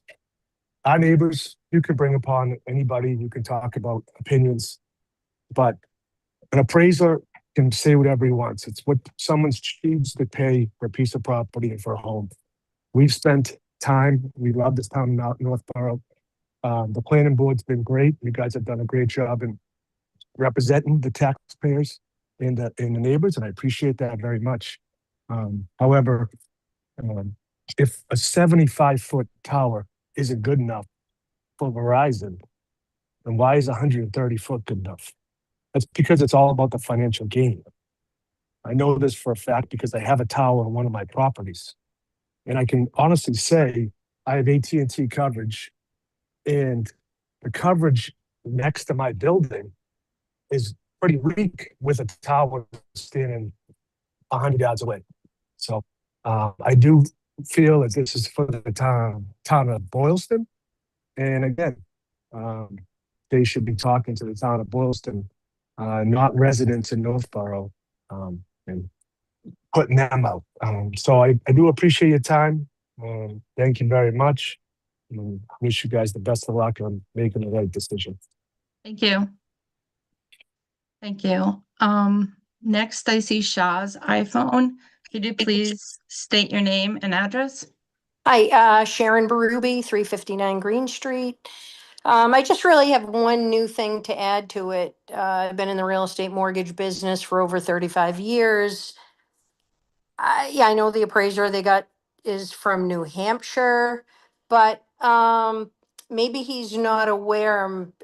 Recent article, not a recent article, fairly recent, 2019, stating that cell towers, families are not drawn to wanting any negative external obsolete on their property, which could potentially affect the family, creates major impact to the type of buyer that would be comfortable purchasing the property. Research shows that over 90% of home buyers would pay less for a property near a cell tower. Now, anybody that thinks it won't affect it, they're just way off base.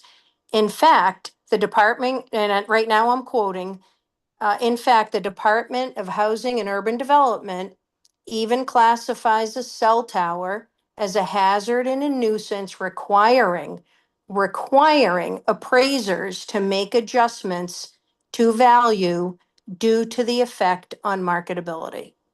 So I just wanted to add that in because people that have been commenting, it has no effect on the value. They're just way off base. Okay, that's all I had to add. Thank you. Thank you. Okay, does anyone, I don't see any more hands up. Does anyone else see any more hands? No. No. Oh, one just came up. Barbara Hopkins? Yes, I'm sorry, I failed to state my name. Barbara Hopkins, 335 Green Street address. Thank you. Thank you. Lori, do you have any other questions? I do not. Thank you. Anyone on the board, or did I already say that? Anyone on the board have any more questions? Nope. Nope. Okay. To get my papers together, hearing none. Oh, wait, we just got two hands up. Oh, It's Barbara and Sharon again. Barbara, is your hand up from before? Or do you have something new? I think her hand has always been up. Oh, there it goes. Now it's down. And Okay, and Sharon? I just had one more thing I wanted to ask when Mr. Fenton was speaking, or no, let me correct myself. When somebody from his company was speaking, they were talking about the tower and they said, or any subsequent owner to the tower. Does that mean that these towers are sold after they're up, or what exactly did that comment mean? It just meant that the taking care of the tower would run with the tower, not with the owner. Doesn't mean that we're going to sell it. It doesn't mean that it's going to get, it doesn't mean anything. It just means that the taking care of any conditions that the town imposes will run with the tower, not with the owner. Do you have the ability to sell the tower? I don't have any ability to sell the tower. Well, not you No. personally, but your company. Towers have been sold, yes. For it's any company, any tower company has sold towers. Okay. So it's just an industry thing. Okay. It has and no then- bearing on this case at all. No, I'm just asking based on your comment earlier, one of your comments earlier. Yep, And then in speaking about the setback to the house, there's been mention that it's the same family. But obviously, any family has the ability to sell their house at any point in time. So it doesn't mean that it would always be the same family in the abutting house. And I just want to make that point. And that's it. That's Thank true. you. We did submit a letter of support from the abutting homeowner. Which is the same family. That is correct. Yeah. Okay, thanks. Thanks.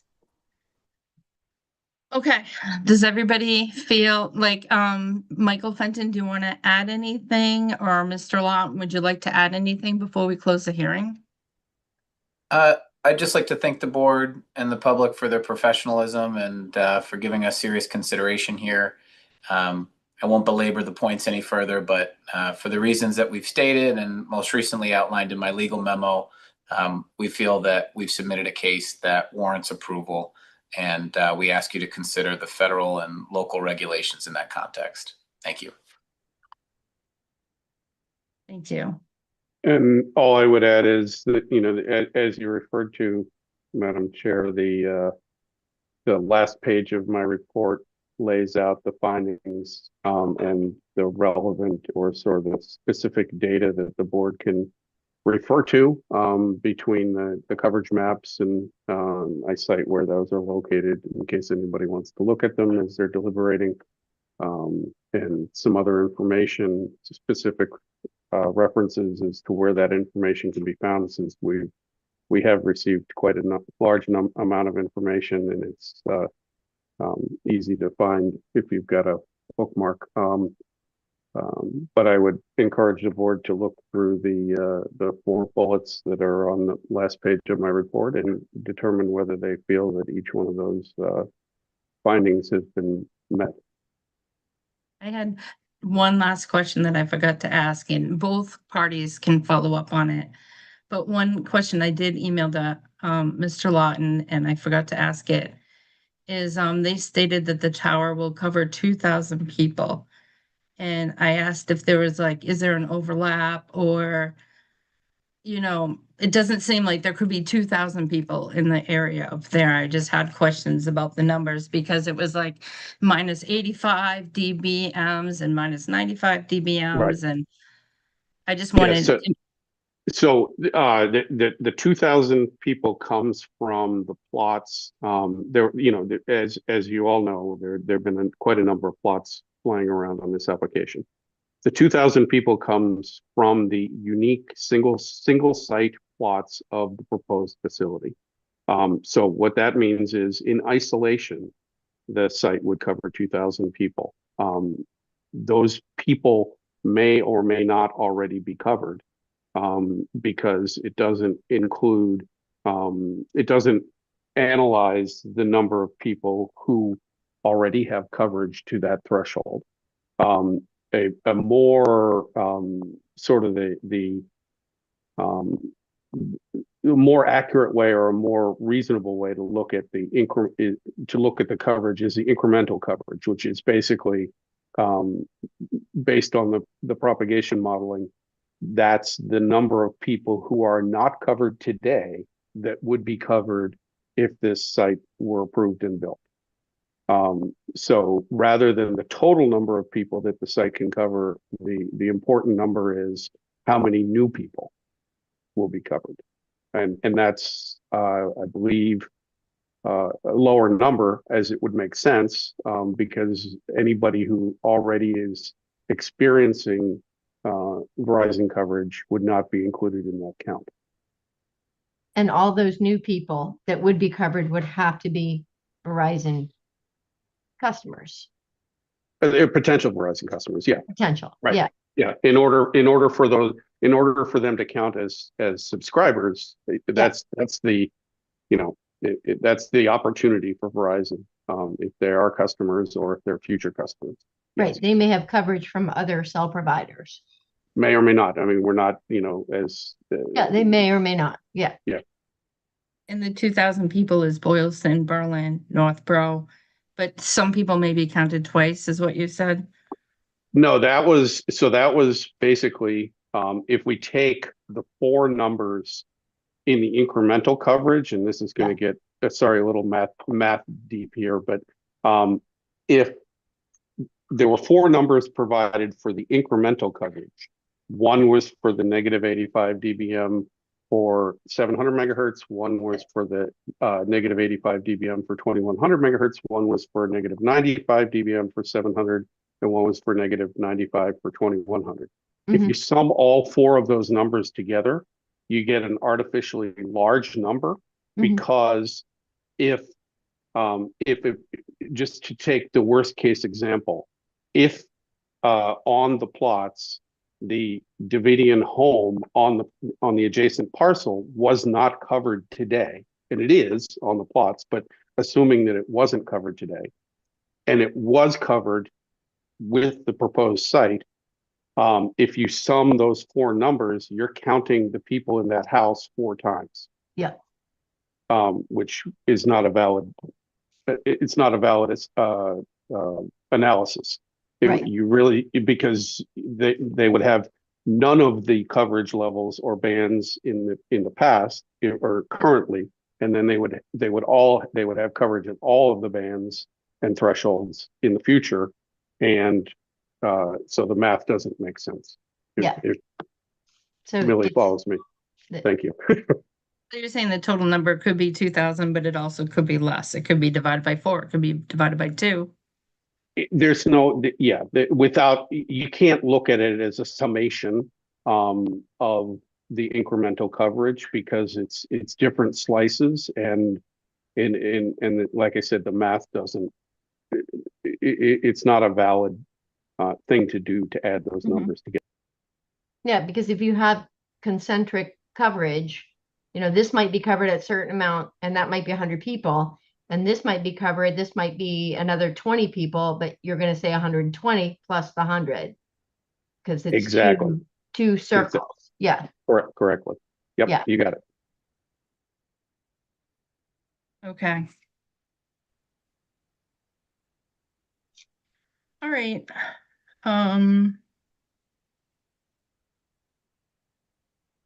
Right now, also, you're showing an 8-foot fence and arborvitae's on one side. Should it be approved, would you agree to arborvitae's on two sides and the ones that are seen by the street? I think we can agree to that. Jennifer or Carrie, can we agree to that? Yes. Okay. One thing I know that was brought up, would you ever agree to putting it in something like a silo, or some people do flagpoles, but up in the farm area, the antennas could go inside a silo, so it looks like it belongs in the farm district. It does recommend that it's consistent with the surrounding area.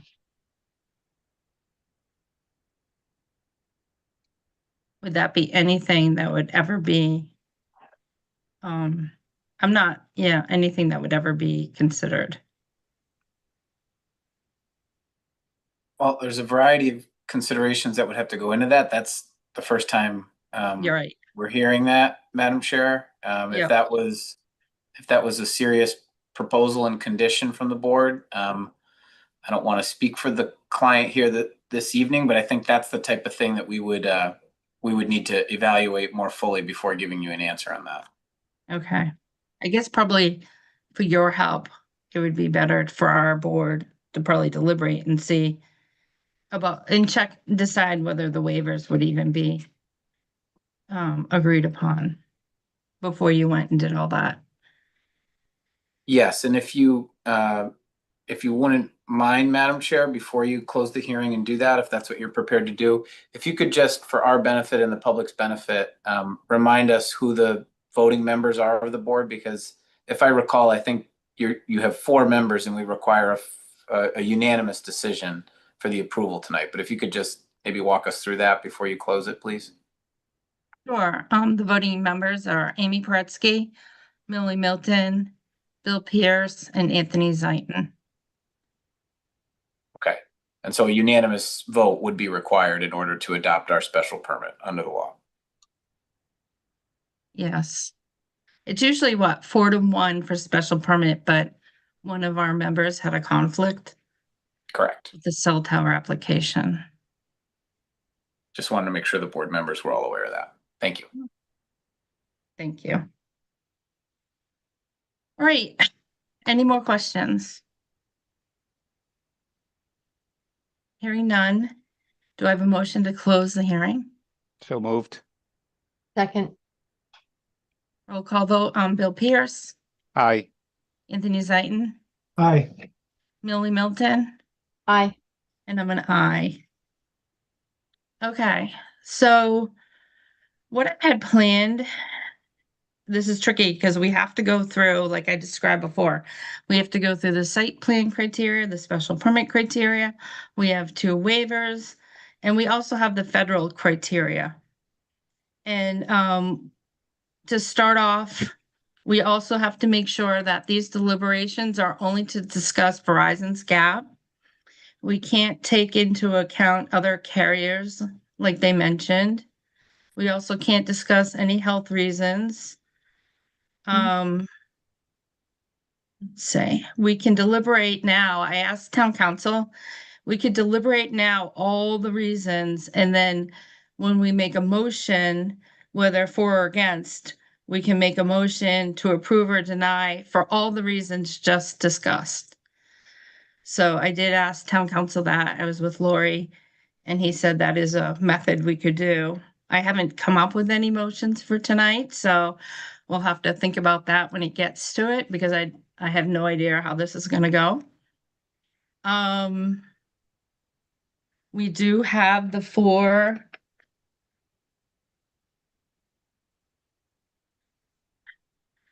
to support a grant of this application. The planning board must find. I'm trying to decide what we go through first, if we go through the federal criteria or we go through the site plan.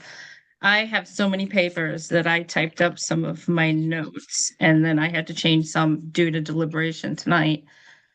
But in my mind, I had us going through the federal criteria first. Yeah. Which is, has the applicant demonstrated a significant gap?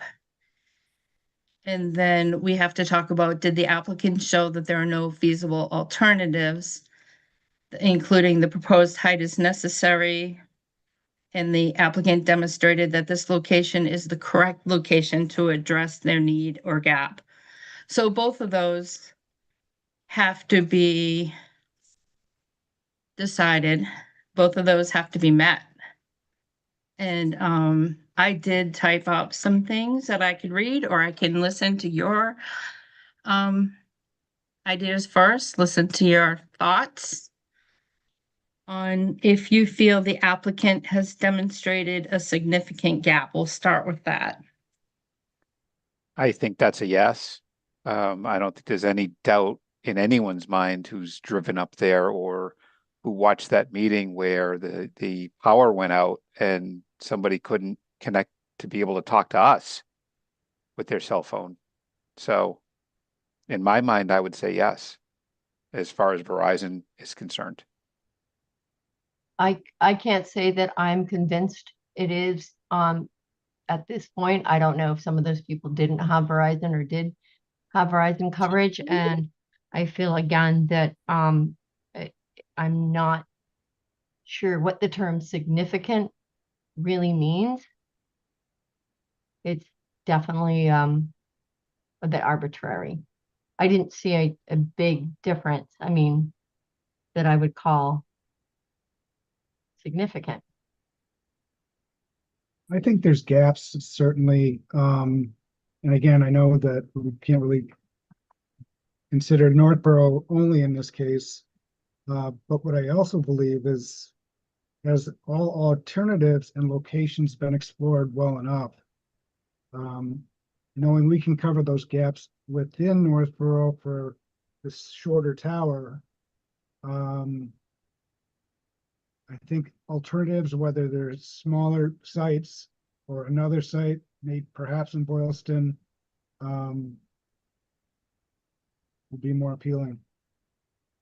I mean, I also felt that the applicant is not even considering a 75-foot one, so I'm not really sure that is an exclusion to, you know, their application. They haven't considered, they said they're not considering it, so I don't think that seems like it's been investigated. Well, they were able to provide the maps, so it's been investigated, right? It doesn't cover as wide an area as the 130 foot. Right, I understand that. And that's one of the decisions we have to come to, and it would also relate to the waiver. Has the applicant demonstrated that the proposed height is necessary? And in my opinion, I don't think I feel like what I've heard, after reviewing all the reports, listening to deliberation, listening to the consultants, listening to the lawyers, like Millie said, I think there is a gap shown in the Northwest, Northborough, and East Boylston region. But is the gap substantial? I do think that is subjective. What they list are 5 criteria: the physical size of the gap, which I think is small. The area is a rural country road with minimal traffic. It's not a numbered Mass or US route. Those were all listed. But I do think there is a gap. So then I do think we do have to discuss, has the applicant demonstrated that this location is correct location to address their need or gap, which Anthony just mentioned. There were other things.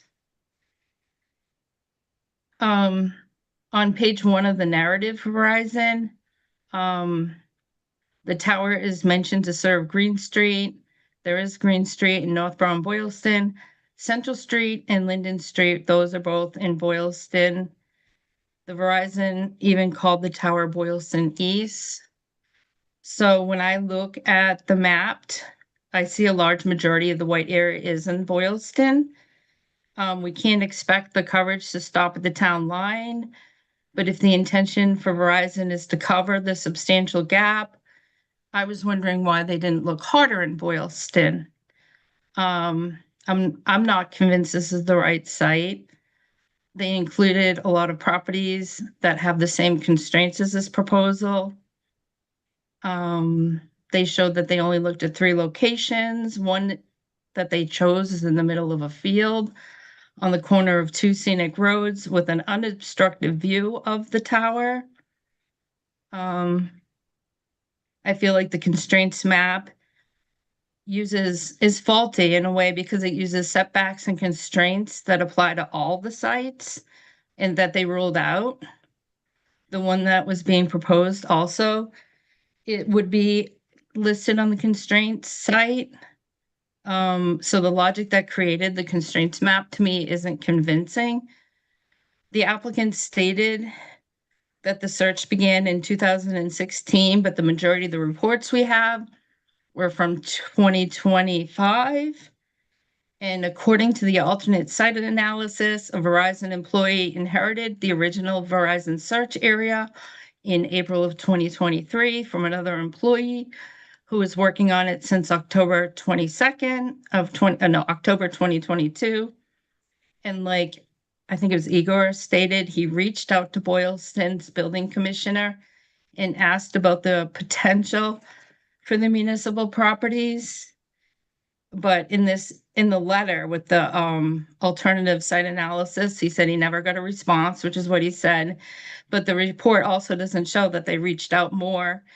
And another reason for not reaching out was because at the time they didn't have a Boylston town planner. Maybe they do now. There wasn't a lot of data to me to show what was happening between 2016 and 2022. In the isotope report, he did state that he found quite a number of properties that were categorically dismissed, but not individually vetted for interest and suitability. To me, that says that they didn't, really do as thorough investigation as they could to the other sites. So, those are the reasons why I don't think. Thank you for letting me read it because I had to write some of my notes down. I have so many pieces of paper and so many reports that we read and so much, of everything. Data. So much data. So I had to write it down because I knew it would be hard for me to sum it up. And I think as a board, we also need to look at the trade-off of the visual impact versus the increase of coverage in the gap. Has that been justified? I asked Isotrope in their report. Let's see what I wrote. I asked them a question. In your opinion, would the 75-foot tower cover the majority of the Verizon gap in Northborough as shown in the application? And he said, yes. There's a lot of data here, but he felt it would cover that gap. So I feel that a 75-foot tower would cover the majority of the Verizon gap, especially in Northborough, and that the difference between the 75 feet and 130 feet is minimal. The area is a scenic country road with minimal traffic, not on a numbered Mass or US route. Other sites in Boylston and even in Northborough may have been better alternatives, as they would have some tree coverage. I know they don't want tree coverage, but that would screen the tower from view and be more visually appealing to the neighborhood and the community as a whole. We have 5 cell towers currently in Northborough, and Verizon is on at least 4 or 5, I think. But the one is a monopole, it blends with the trees. The other one, like I mentioned, is back from Church Street, among the trees, abutting Route 290, which is a numbered route. The one at the senior center is also within the trees. I just feel the visual impact of this tower. And there are also other feasible alternatives. I know I do think that the small cells could work. They work along Route 70 in Boylston. So I do think there are other feasible alternatives. I'm not saying I would. I do think there is a little bit of a gap shown. Substantial is subjective, but I named the reasons why I didn't think it was very substantial. And but my main reason was I don't think the applicants demonstrated that the location is in the correct location to address the need of the gap. And they haven't shown a lot of, very high level of due diligence of trying some of these parcels that could be in Boylston and could possibly be in Northborough, but there were only 3. So sorry for taking up all that time, but I figured it's easier to get it all out at once. Yep. I'm not sure if you all agree with any of that, some of that, or it's too much to take in, like all the data. Well, to be honest, I think however we're going to vote, we're going to vote. I don't think there's anything that any of the 4 of us could say at this point to change anyone else's mind. Right. But when we do vote, we do have to have specific reasons for voting based on data. I do feel what I stated was based on data that I looked at. So,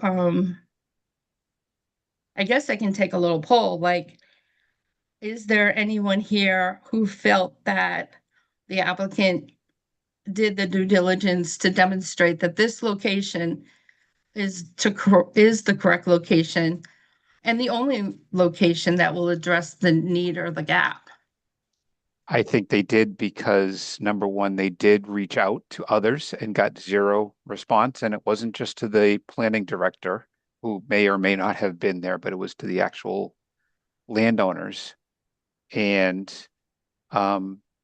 they did, a lot of those lots, if you look at those black squares, if you look at the black crosses, if you look at the actual lots, they're much smaller than this lot is.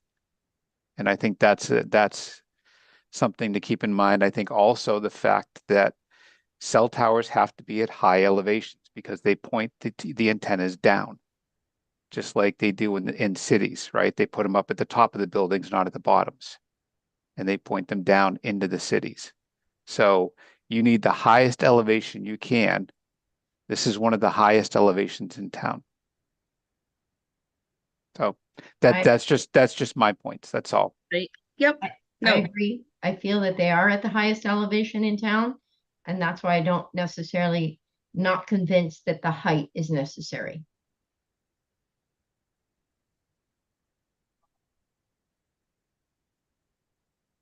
Okay.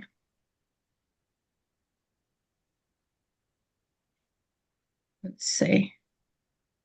So we could, take a vote on whether there were other things I wanted to add in when we're talking about the other site plan and special permit. But I think I'll stick with this for now, but I could have other reasons, but mainly I don't think they did. So I'll take a vote that as a board,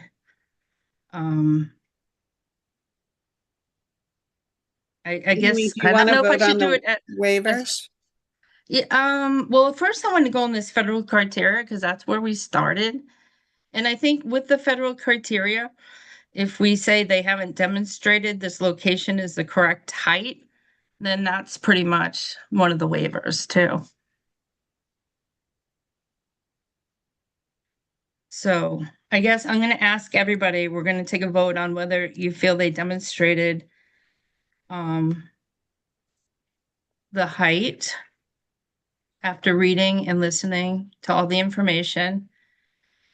Or then have they demonstrated that this is the correct location, that they looked at all feasible alternatives? And you can give reasons why too. Don't let me and have they demonstrated the significant gap? Which I don't even know how to vote on that in a way because I do feel there is a gap.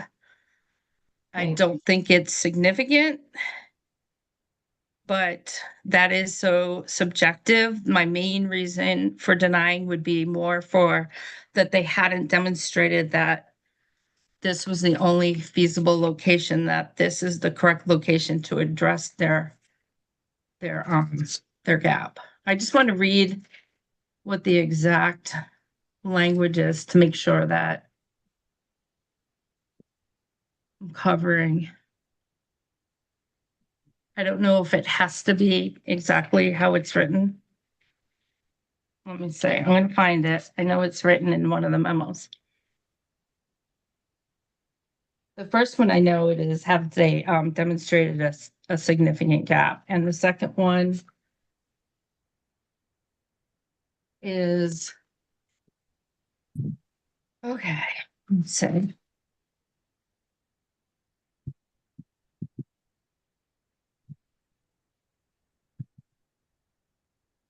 I also wanted to mention that that I did see in another case too, that I don't think by denying it, we are prohibiting Verizon, as they do have other towers in Northborough, and this isn't a prohibition in town by any means.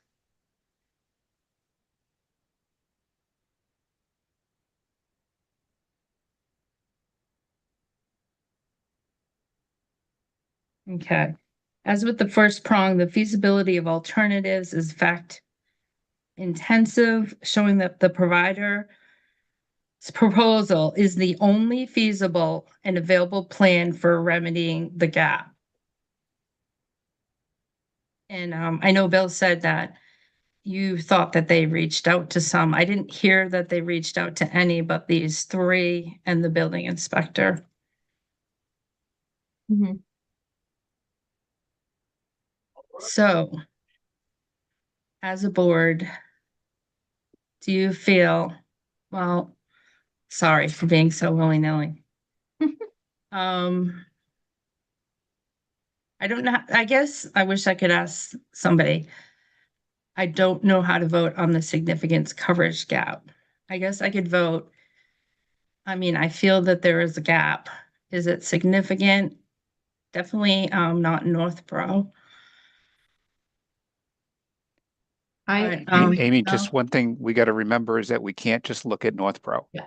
Right. So be careful when you say that, right? Yeah. It's not just Northborough, it's everywhere. Right. And I guess that's the crux of what does the gap cover? If there was a number for a significant gap, this would be so much easier. What I'm curious, and it doesn't really seem it's an option, is to, let's say the gap measurement was 100, and right now you have, with no cell tower, you have 20 people that don't have coverage and could have coverage. And at 130, you had 100 people who could have coverage. I feel like we still don't know. You're less than significant. We don't know what that is. Right. I mean, it is a rural area. There aren't a lot of people. Right. Is it land? Is it people? Is it? I think it's a combination. Right. Right. So we just have to A lot of decide as a land, board. but not a lot of people. Right. I mean, I guess I think we can all agree that there is a gap. Yeah. The gap is substantial. So maybe, but it's subjective whether or not it's substantial. And then, I don't know, in my opinion, I do think there is a gap, but it's not substantial. But I would, if we took a vote, I would vote that there is a gap.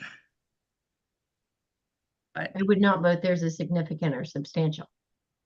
Right. Knowing what that means. All right. This is where we need the lawyer probably for the cell towers. All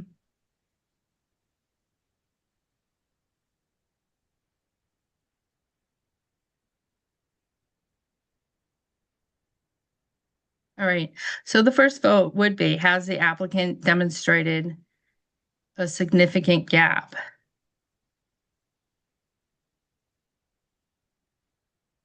Okay. And we can explain why. I just, I think I would say no, they have not demonstrated that, and for the reasons I just mentioned. okay. Yep, I would say yes.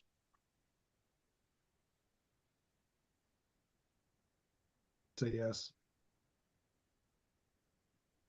I would say I would say no to the significant gap based on the size of the gap in the area, the rural country roads, not a numbered road or US route.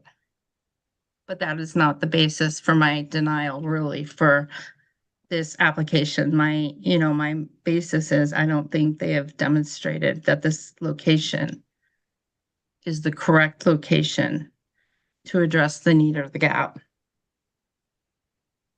But you're saying Okay. there's no gap. Right, that's, I'm So you can't confused. say there's no gap and then that this doesn't satisfy the gap.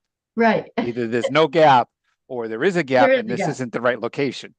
All You right, can't do well, I'm both. gonna say that Thank I'm you, not Bill. trying I was like, right. because Okay. location Then wise, thinking of it in that way, we're trying to deliberate and we're just lay people here. So I am that's why I want to go with this vote first. So I want to take back my vote and I want to revote because I do, like I keep saying, is that I do think there is a gap. How significant it is, I don't know. Only because it's subjective. Right. On how the federal government would look at that. So I guess I'm sorry, we didn't actually take a official motion. So I want to take a motion on. Do you feel our motion was official, Lori? I don't think so. I didn't really make a motion on if the board felt that the gap was a significant gap. Well, we did take a poll. We did say. I don't think it was in the form of a motion. It was kind of more of a straw poll. Okay, so that's straw poll. Okay. So if we have to do that one first, that makes sense. I'll make a motion. I'll make a motion to vote on whether the board members feel that the applicant has demonstrated that there is a significant gap in coverage in the location, in the application. so moved. Second. Okay, roll call vote. Bill Pierce, Yes. Anthony Zaitin, Yes. Millie Milton, No. and I am gonna vote yes, that I feel like there's a gap. I'm not sure how significant, but I do feel that I have to say there's a gap because I don't feel that they demonstrated the need for the location. I guess it's a tricky. You're mixing two things up, I feel like, because I would agree with the location. Oh, I thought I was just told that I can't say that there's a better location if I say there's no gap. For That's what Bill just said to me, right? I'm not sure. I think no, that's two different questions. It is too. But Bill, didn't you just say to me that I couldn't Yeah, say? I thought, well, but you said that there was because of the gap. Right. Not that That's a there was very just no, different statement. if you keep the gap part out of that statement, you're good. Yeah. As soon as you There's put either a location coverage or because there of the isn't gap, coverage. right? It's Right. not location because of the gap, it's the location, period. Right. Right. I guess this just, I'm sorry. I just feel like I just don't think it's a significant gap, but I do think there is a gap. So that's why, but I have to vote on whether it's a significant gap, which is what the criteria is. Exactly. Okay. I'm confused by what your vote is. Yeah. So the question was, is there a significant gap? So that was your motion. And your vote is what? Yes. That is a significant gap based, and the question on is, the does physicals. the applicant demonstrated there is a significant gap? I believe that's the question. Have they demonstrated there's a significant gap? Oh, no, then it's no. I do not believe it's been demonstrated. I agree. I'm sorry if I'm flip-flopping. So Bill and Anthony said yes, that there was a demonstrated significant gap. I say no, that there was not a significant gap based on the physical size and the area that the gap is.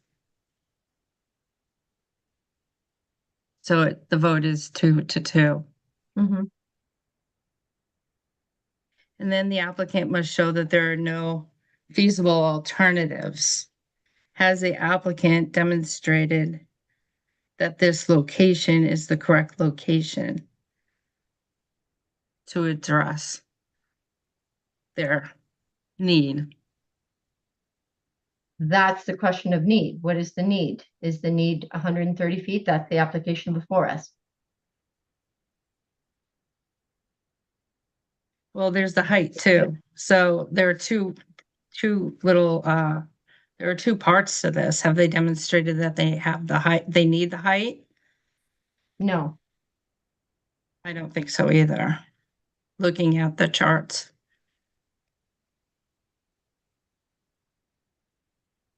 Okay, so I'll take a motion. Has the applicant demonstrated that the proposed height is necessary? So moved. Second, Okay, Bill Pierce, Yes. Anthony Zaitin, no. Millie Middleton, No. and I'm a no. Has the applicant demonstrated that this is the best location to address their need to, for their proposal? To address the gap?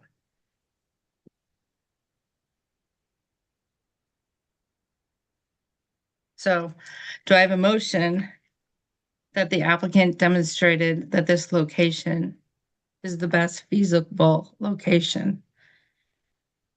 So moved. Second. Okay. I just want to make sure I stated it right.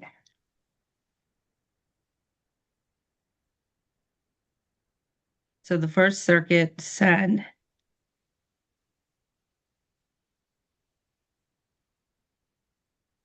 they have to demonstrate there's a significant coverage gap and that there are no other feasible alternatives.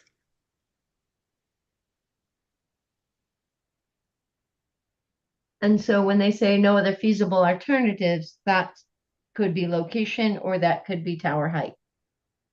But they are. Well, we already took a vote about the applicant demonstrated the proposed height is necessary. Right. I get that.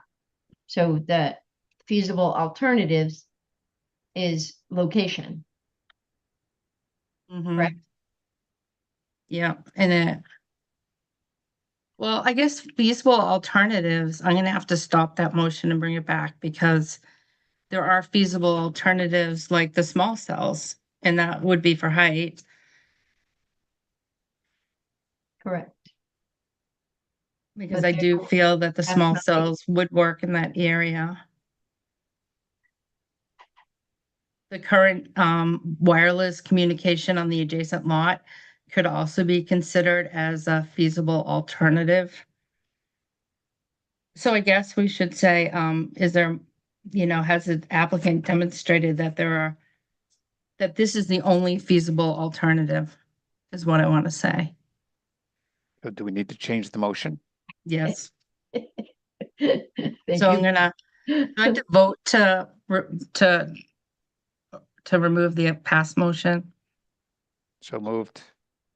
Second. All right, Bill Pierce, Yes. Anthony Zaitin. No. We're removing the previous motion, and I hope I remember the new one. That's why we usually have these motions done in advance, and we didn't. Yeah. Sorry.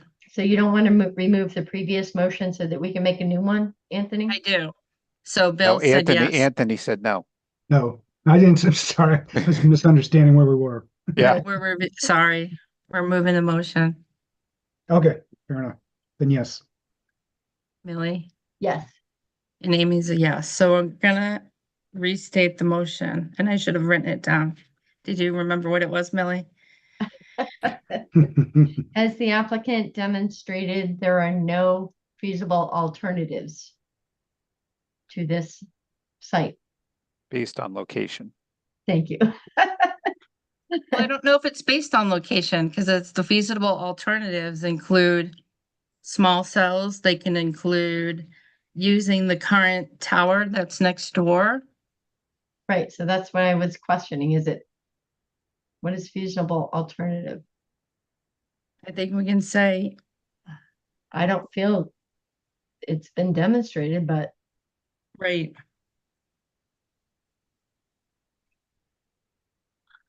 Has the applicant, I think it's just has, because it says in determining, well, absence of any feasible alternative. So we have, I'm gonna read.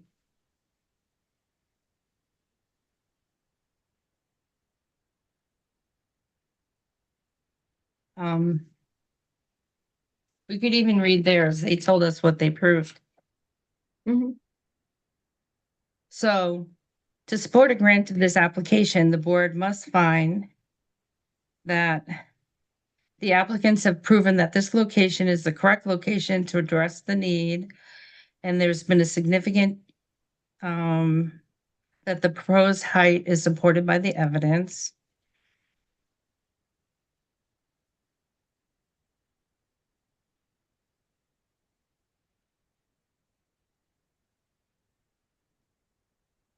so yes, they've proven that this is the correct location for what they're proposing. But I But don't, do we agree? but I don't All right, believe. let me they've done see. Extensive search for other options. Now, can we ask our consultant, since he's our consultant, what we're supposed to vote on? What they look for? We're not asking for any new material, but I think it is. You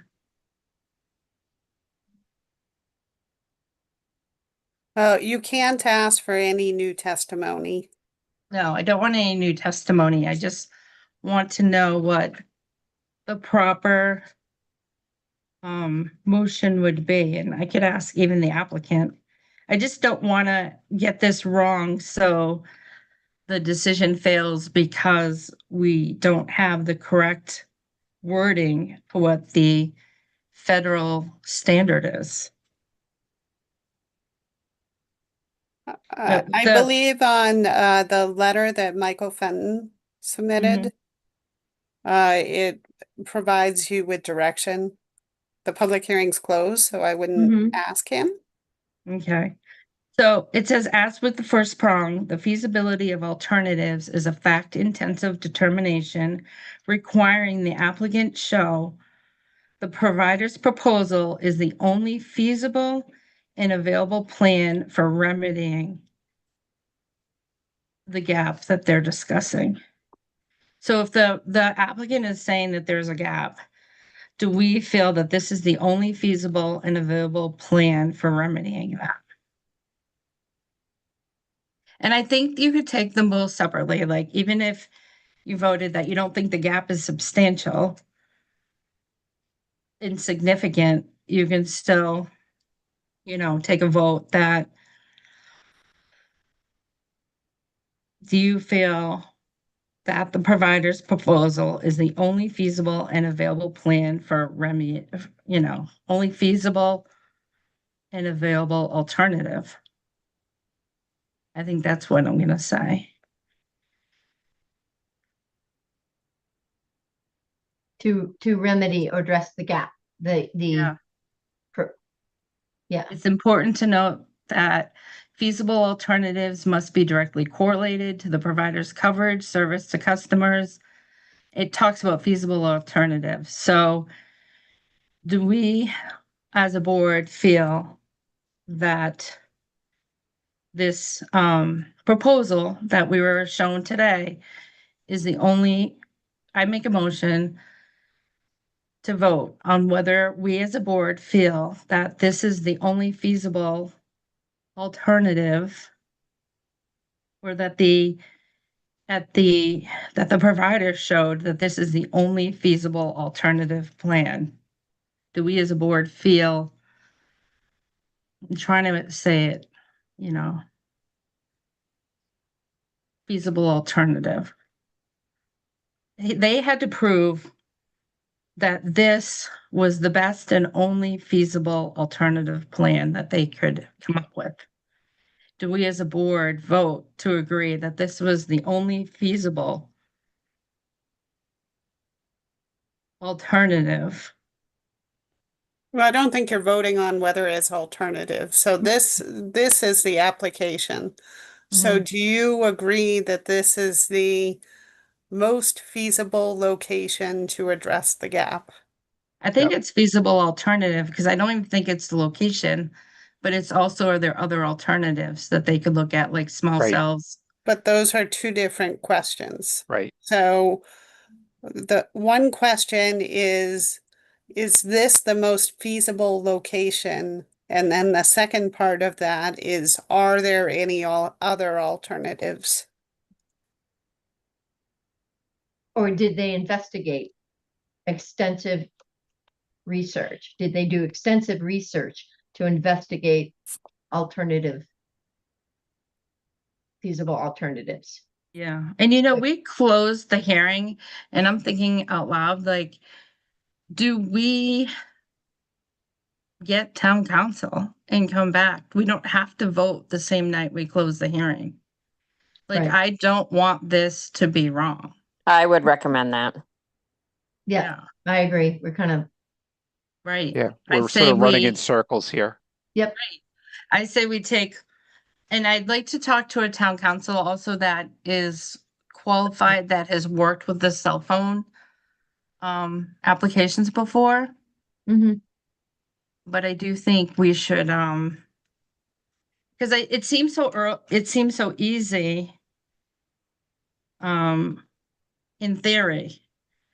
But Laura? with law and legal items, we don't want to get it wrong.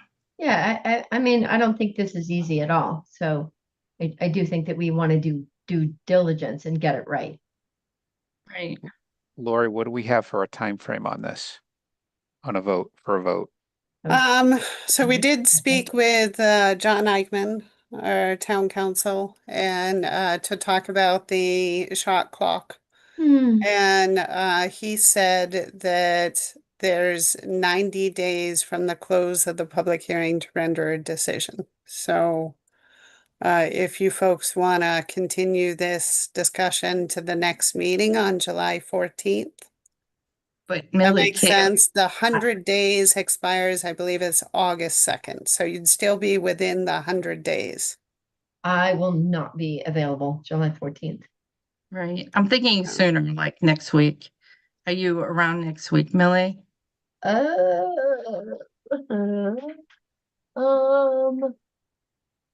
Not limited options. I am not available either. I leave for vacation tomorrow. Oh, wow. Because I know, like, I have written down that the federal criteria is, has the applicant demonstrated a significant gap? Then the applicant must show there are no feasible alternatives. Has the applicant demonstrated the proposed height is necessary? Has the applicant demonstrated that this location is the correct location? So it sounds like there are a couple of parts to it. And I would definitely get town council on this, but I think that they should be separate votes.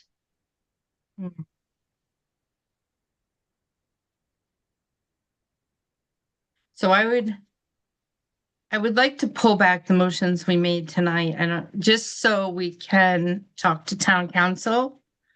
So then do we wait to go through the special permit and waivers and site plan, or just go through those and wait to vote on the federal? I think we just wait to do everything.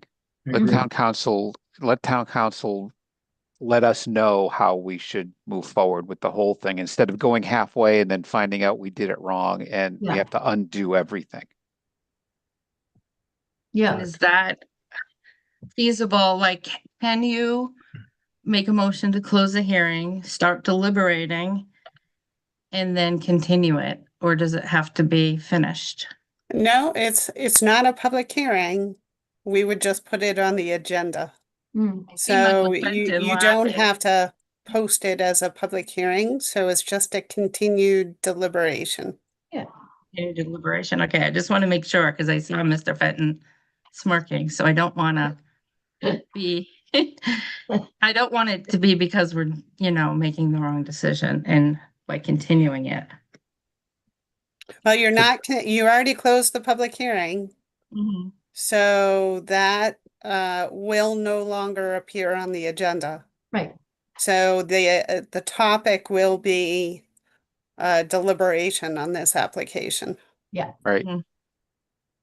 Stephanie, is there any legal counsel that you can reach out to now or they would not answer? Like right now. We need to give them time. Yeah, Oh, they I know, wouldn't. just They- to they- make they- sure They that, need time. just to make sure that we can continue after deliberating. I know we can. Yeah, we I've can't. been doing this a long time. Yep. Yep. We need to find a date, though. That's what we need to do right now, Right. right? Is to figure out a date. When are we going to continue it to? Is I- everyone available on the 21st of I'm July? It's so close to the shot clock ending. I don't know that we have a choice. I'm not available until the 18th. Actually, no, I might be lying. Coming back on the 15th, I would say 16th would be the earliest I'm available.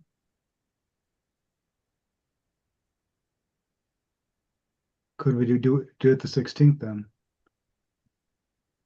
16th of July. Thursday? I'm available. Me too. Okay. I hate to do it, but I also don't want to make any mistakes with how this is worded. And I think maybe we could have town council here with us to help us. Yep. Yep, definitely. Okay. So should I make a motion to withdraw any motions that were discussed tonight? So we can make sure we can ask town council the questions that we have to write the appropriate decision and to have the right motions to make sure that yep. So moved. Second. Okay, roll call vote. Bill Pierce, Yes. Millie Milton, Yes. Anthony Zaitin, Aye. and I'm an aye. I'm sorry. I really thought that I have it all written out what we could say, but I definitely don't want to get it wrong. Yeah. I think that's understandable. So now do we want to make a motion to continue? You don't have to because the public hearing's closed. But we still have to make a motion to continue for the deliberation, right? Nope. No? No, it just gonna be on put the it on the agenda. agenda. Okay. So for sure, you folks want to meet on July 16th at 6 p.m., I assume? Mm-hmm. Yes. Yep. Yep, sounds good. Okay. Thank you. Thank you. All right.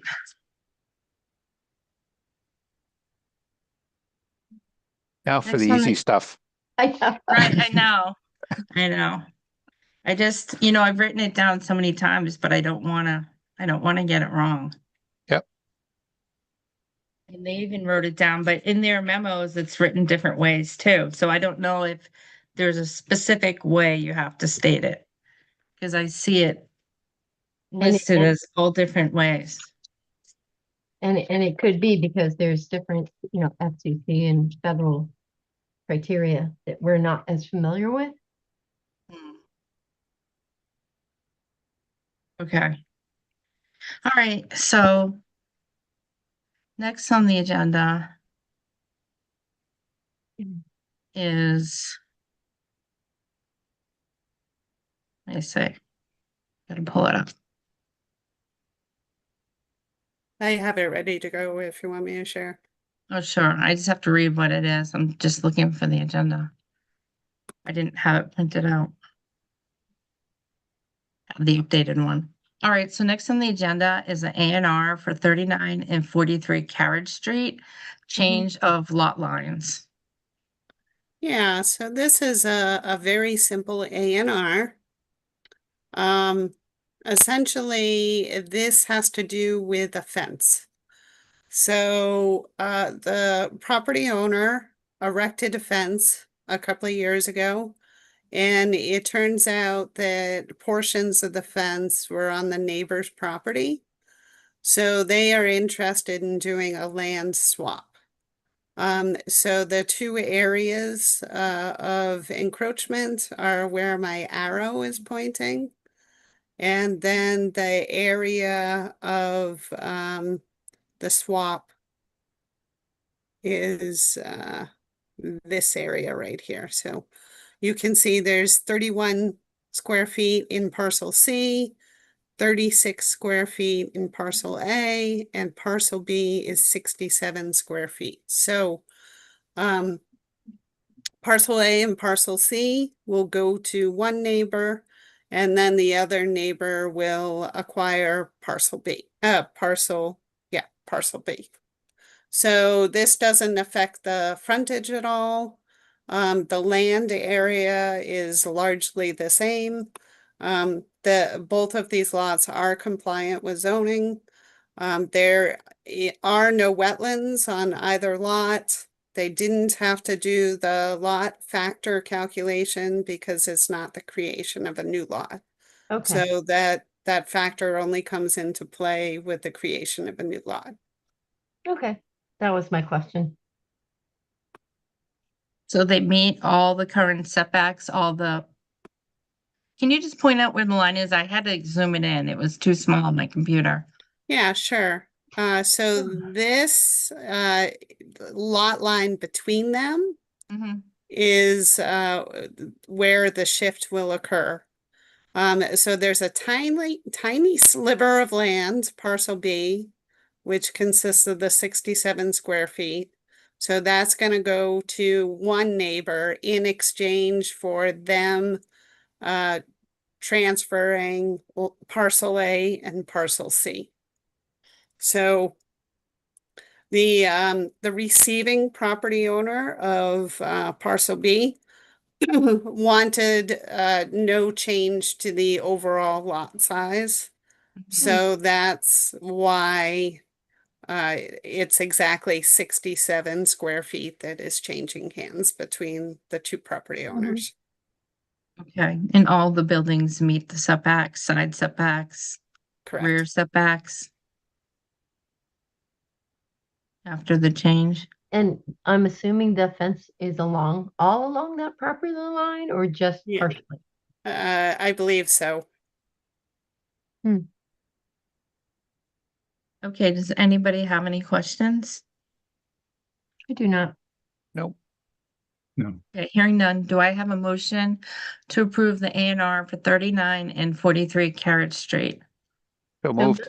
Second. Okay, Bill Pierce, Aye. Anthony Zaitin, Aye. Lily Milton, Aye. and I'm an aye. Truthfully, I did not have time to go through the minutes. We have minutes today, and I was so busy with everything else and other things that I haven't had time to read the minutes. So I was hoping we could continue them for July 14th or July 16th. Yeah, we can continue. I mean, Carter's not here either, so. Yeah. Okay. Do we want to continue them for, it doesn't matter. The 14th, I think Carter will be back, and we meet next on the 14th, and then we'll meet again on the 16th for the cell tower.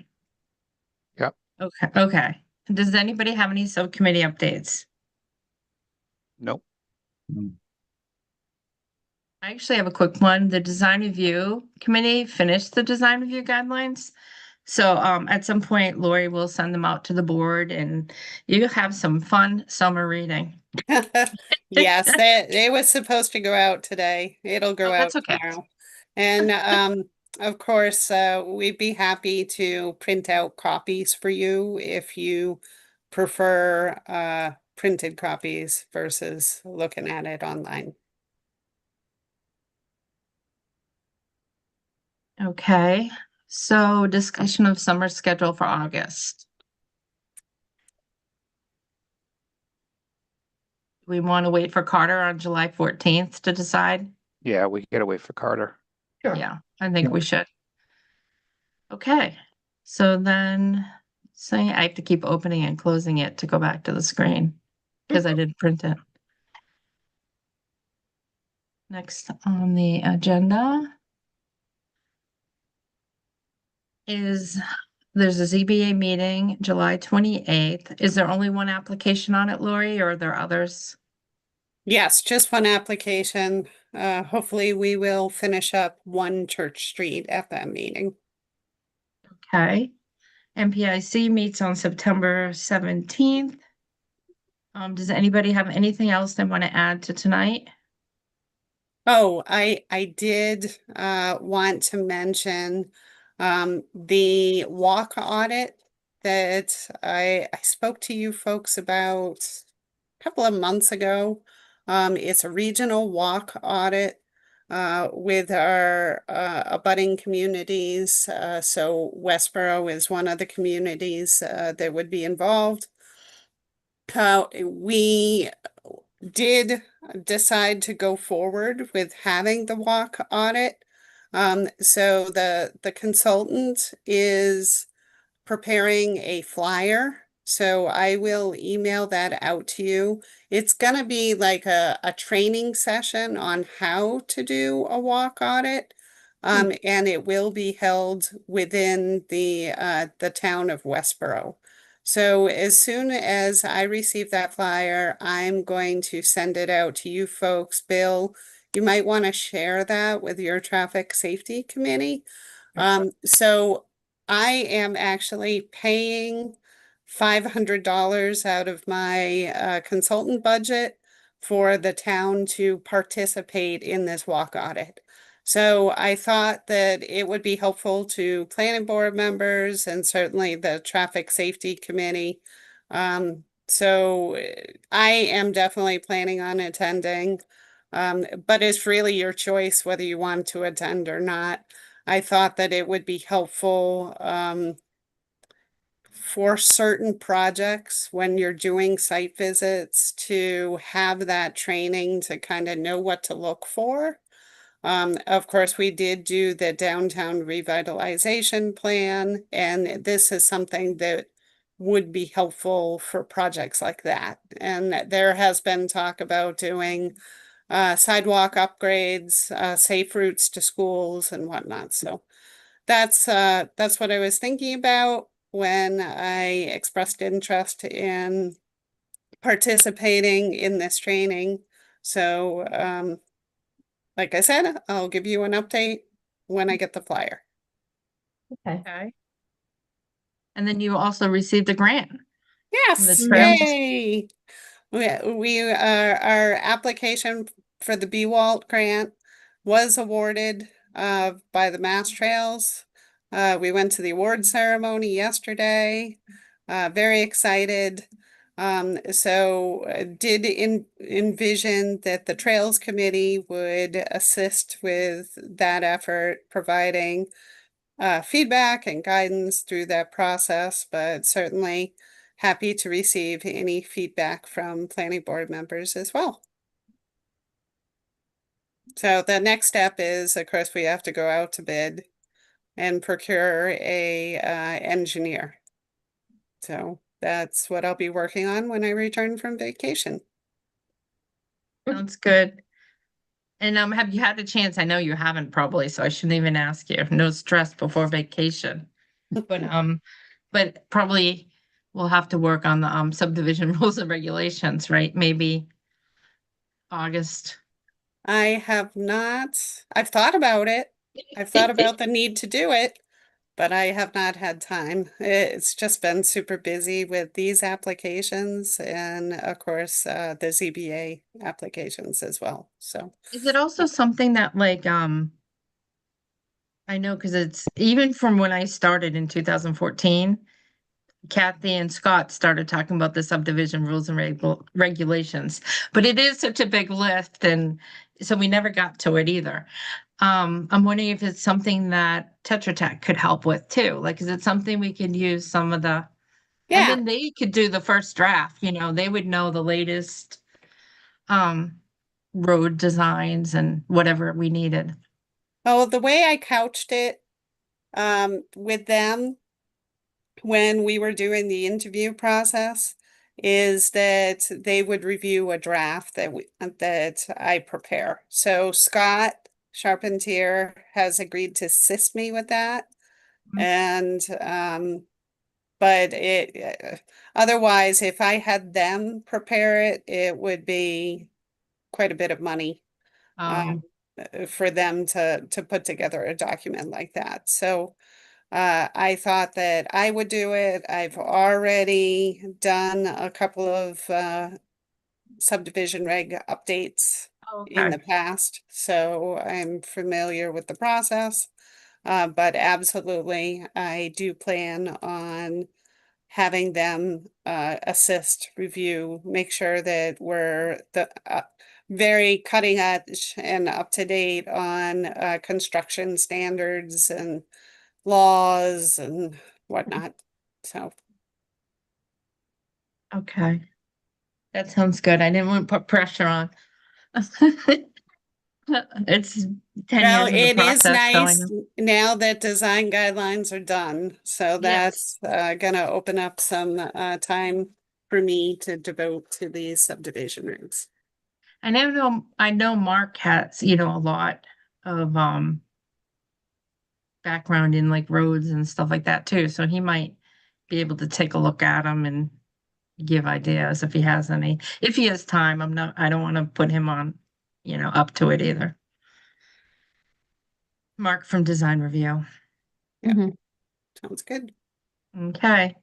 And we still need people in Design Review just to put a plug in.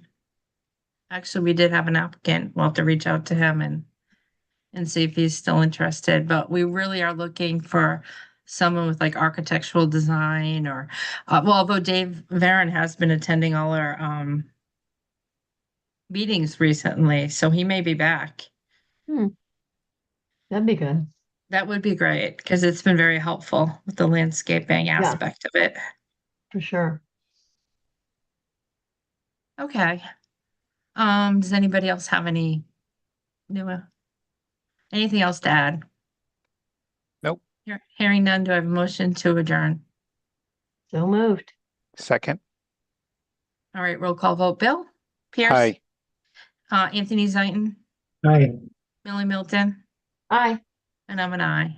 I'll see you guys on the 14th. Good night, everyone. Night, everybody. Thank Night. you.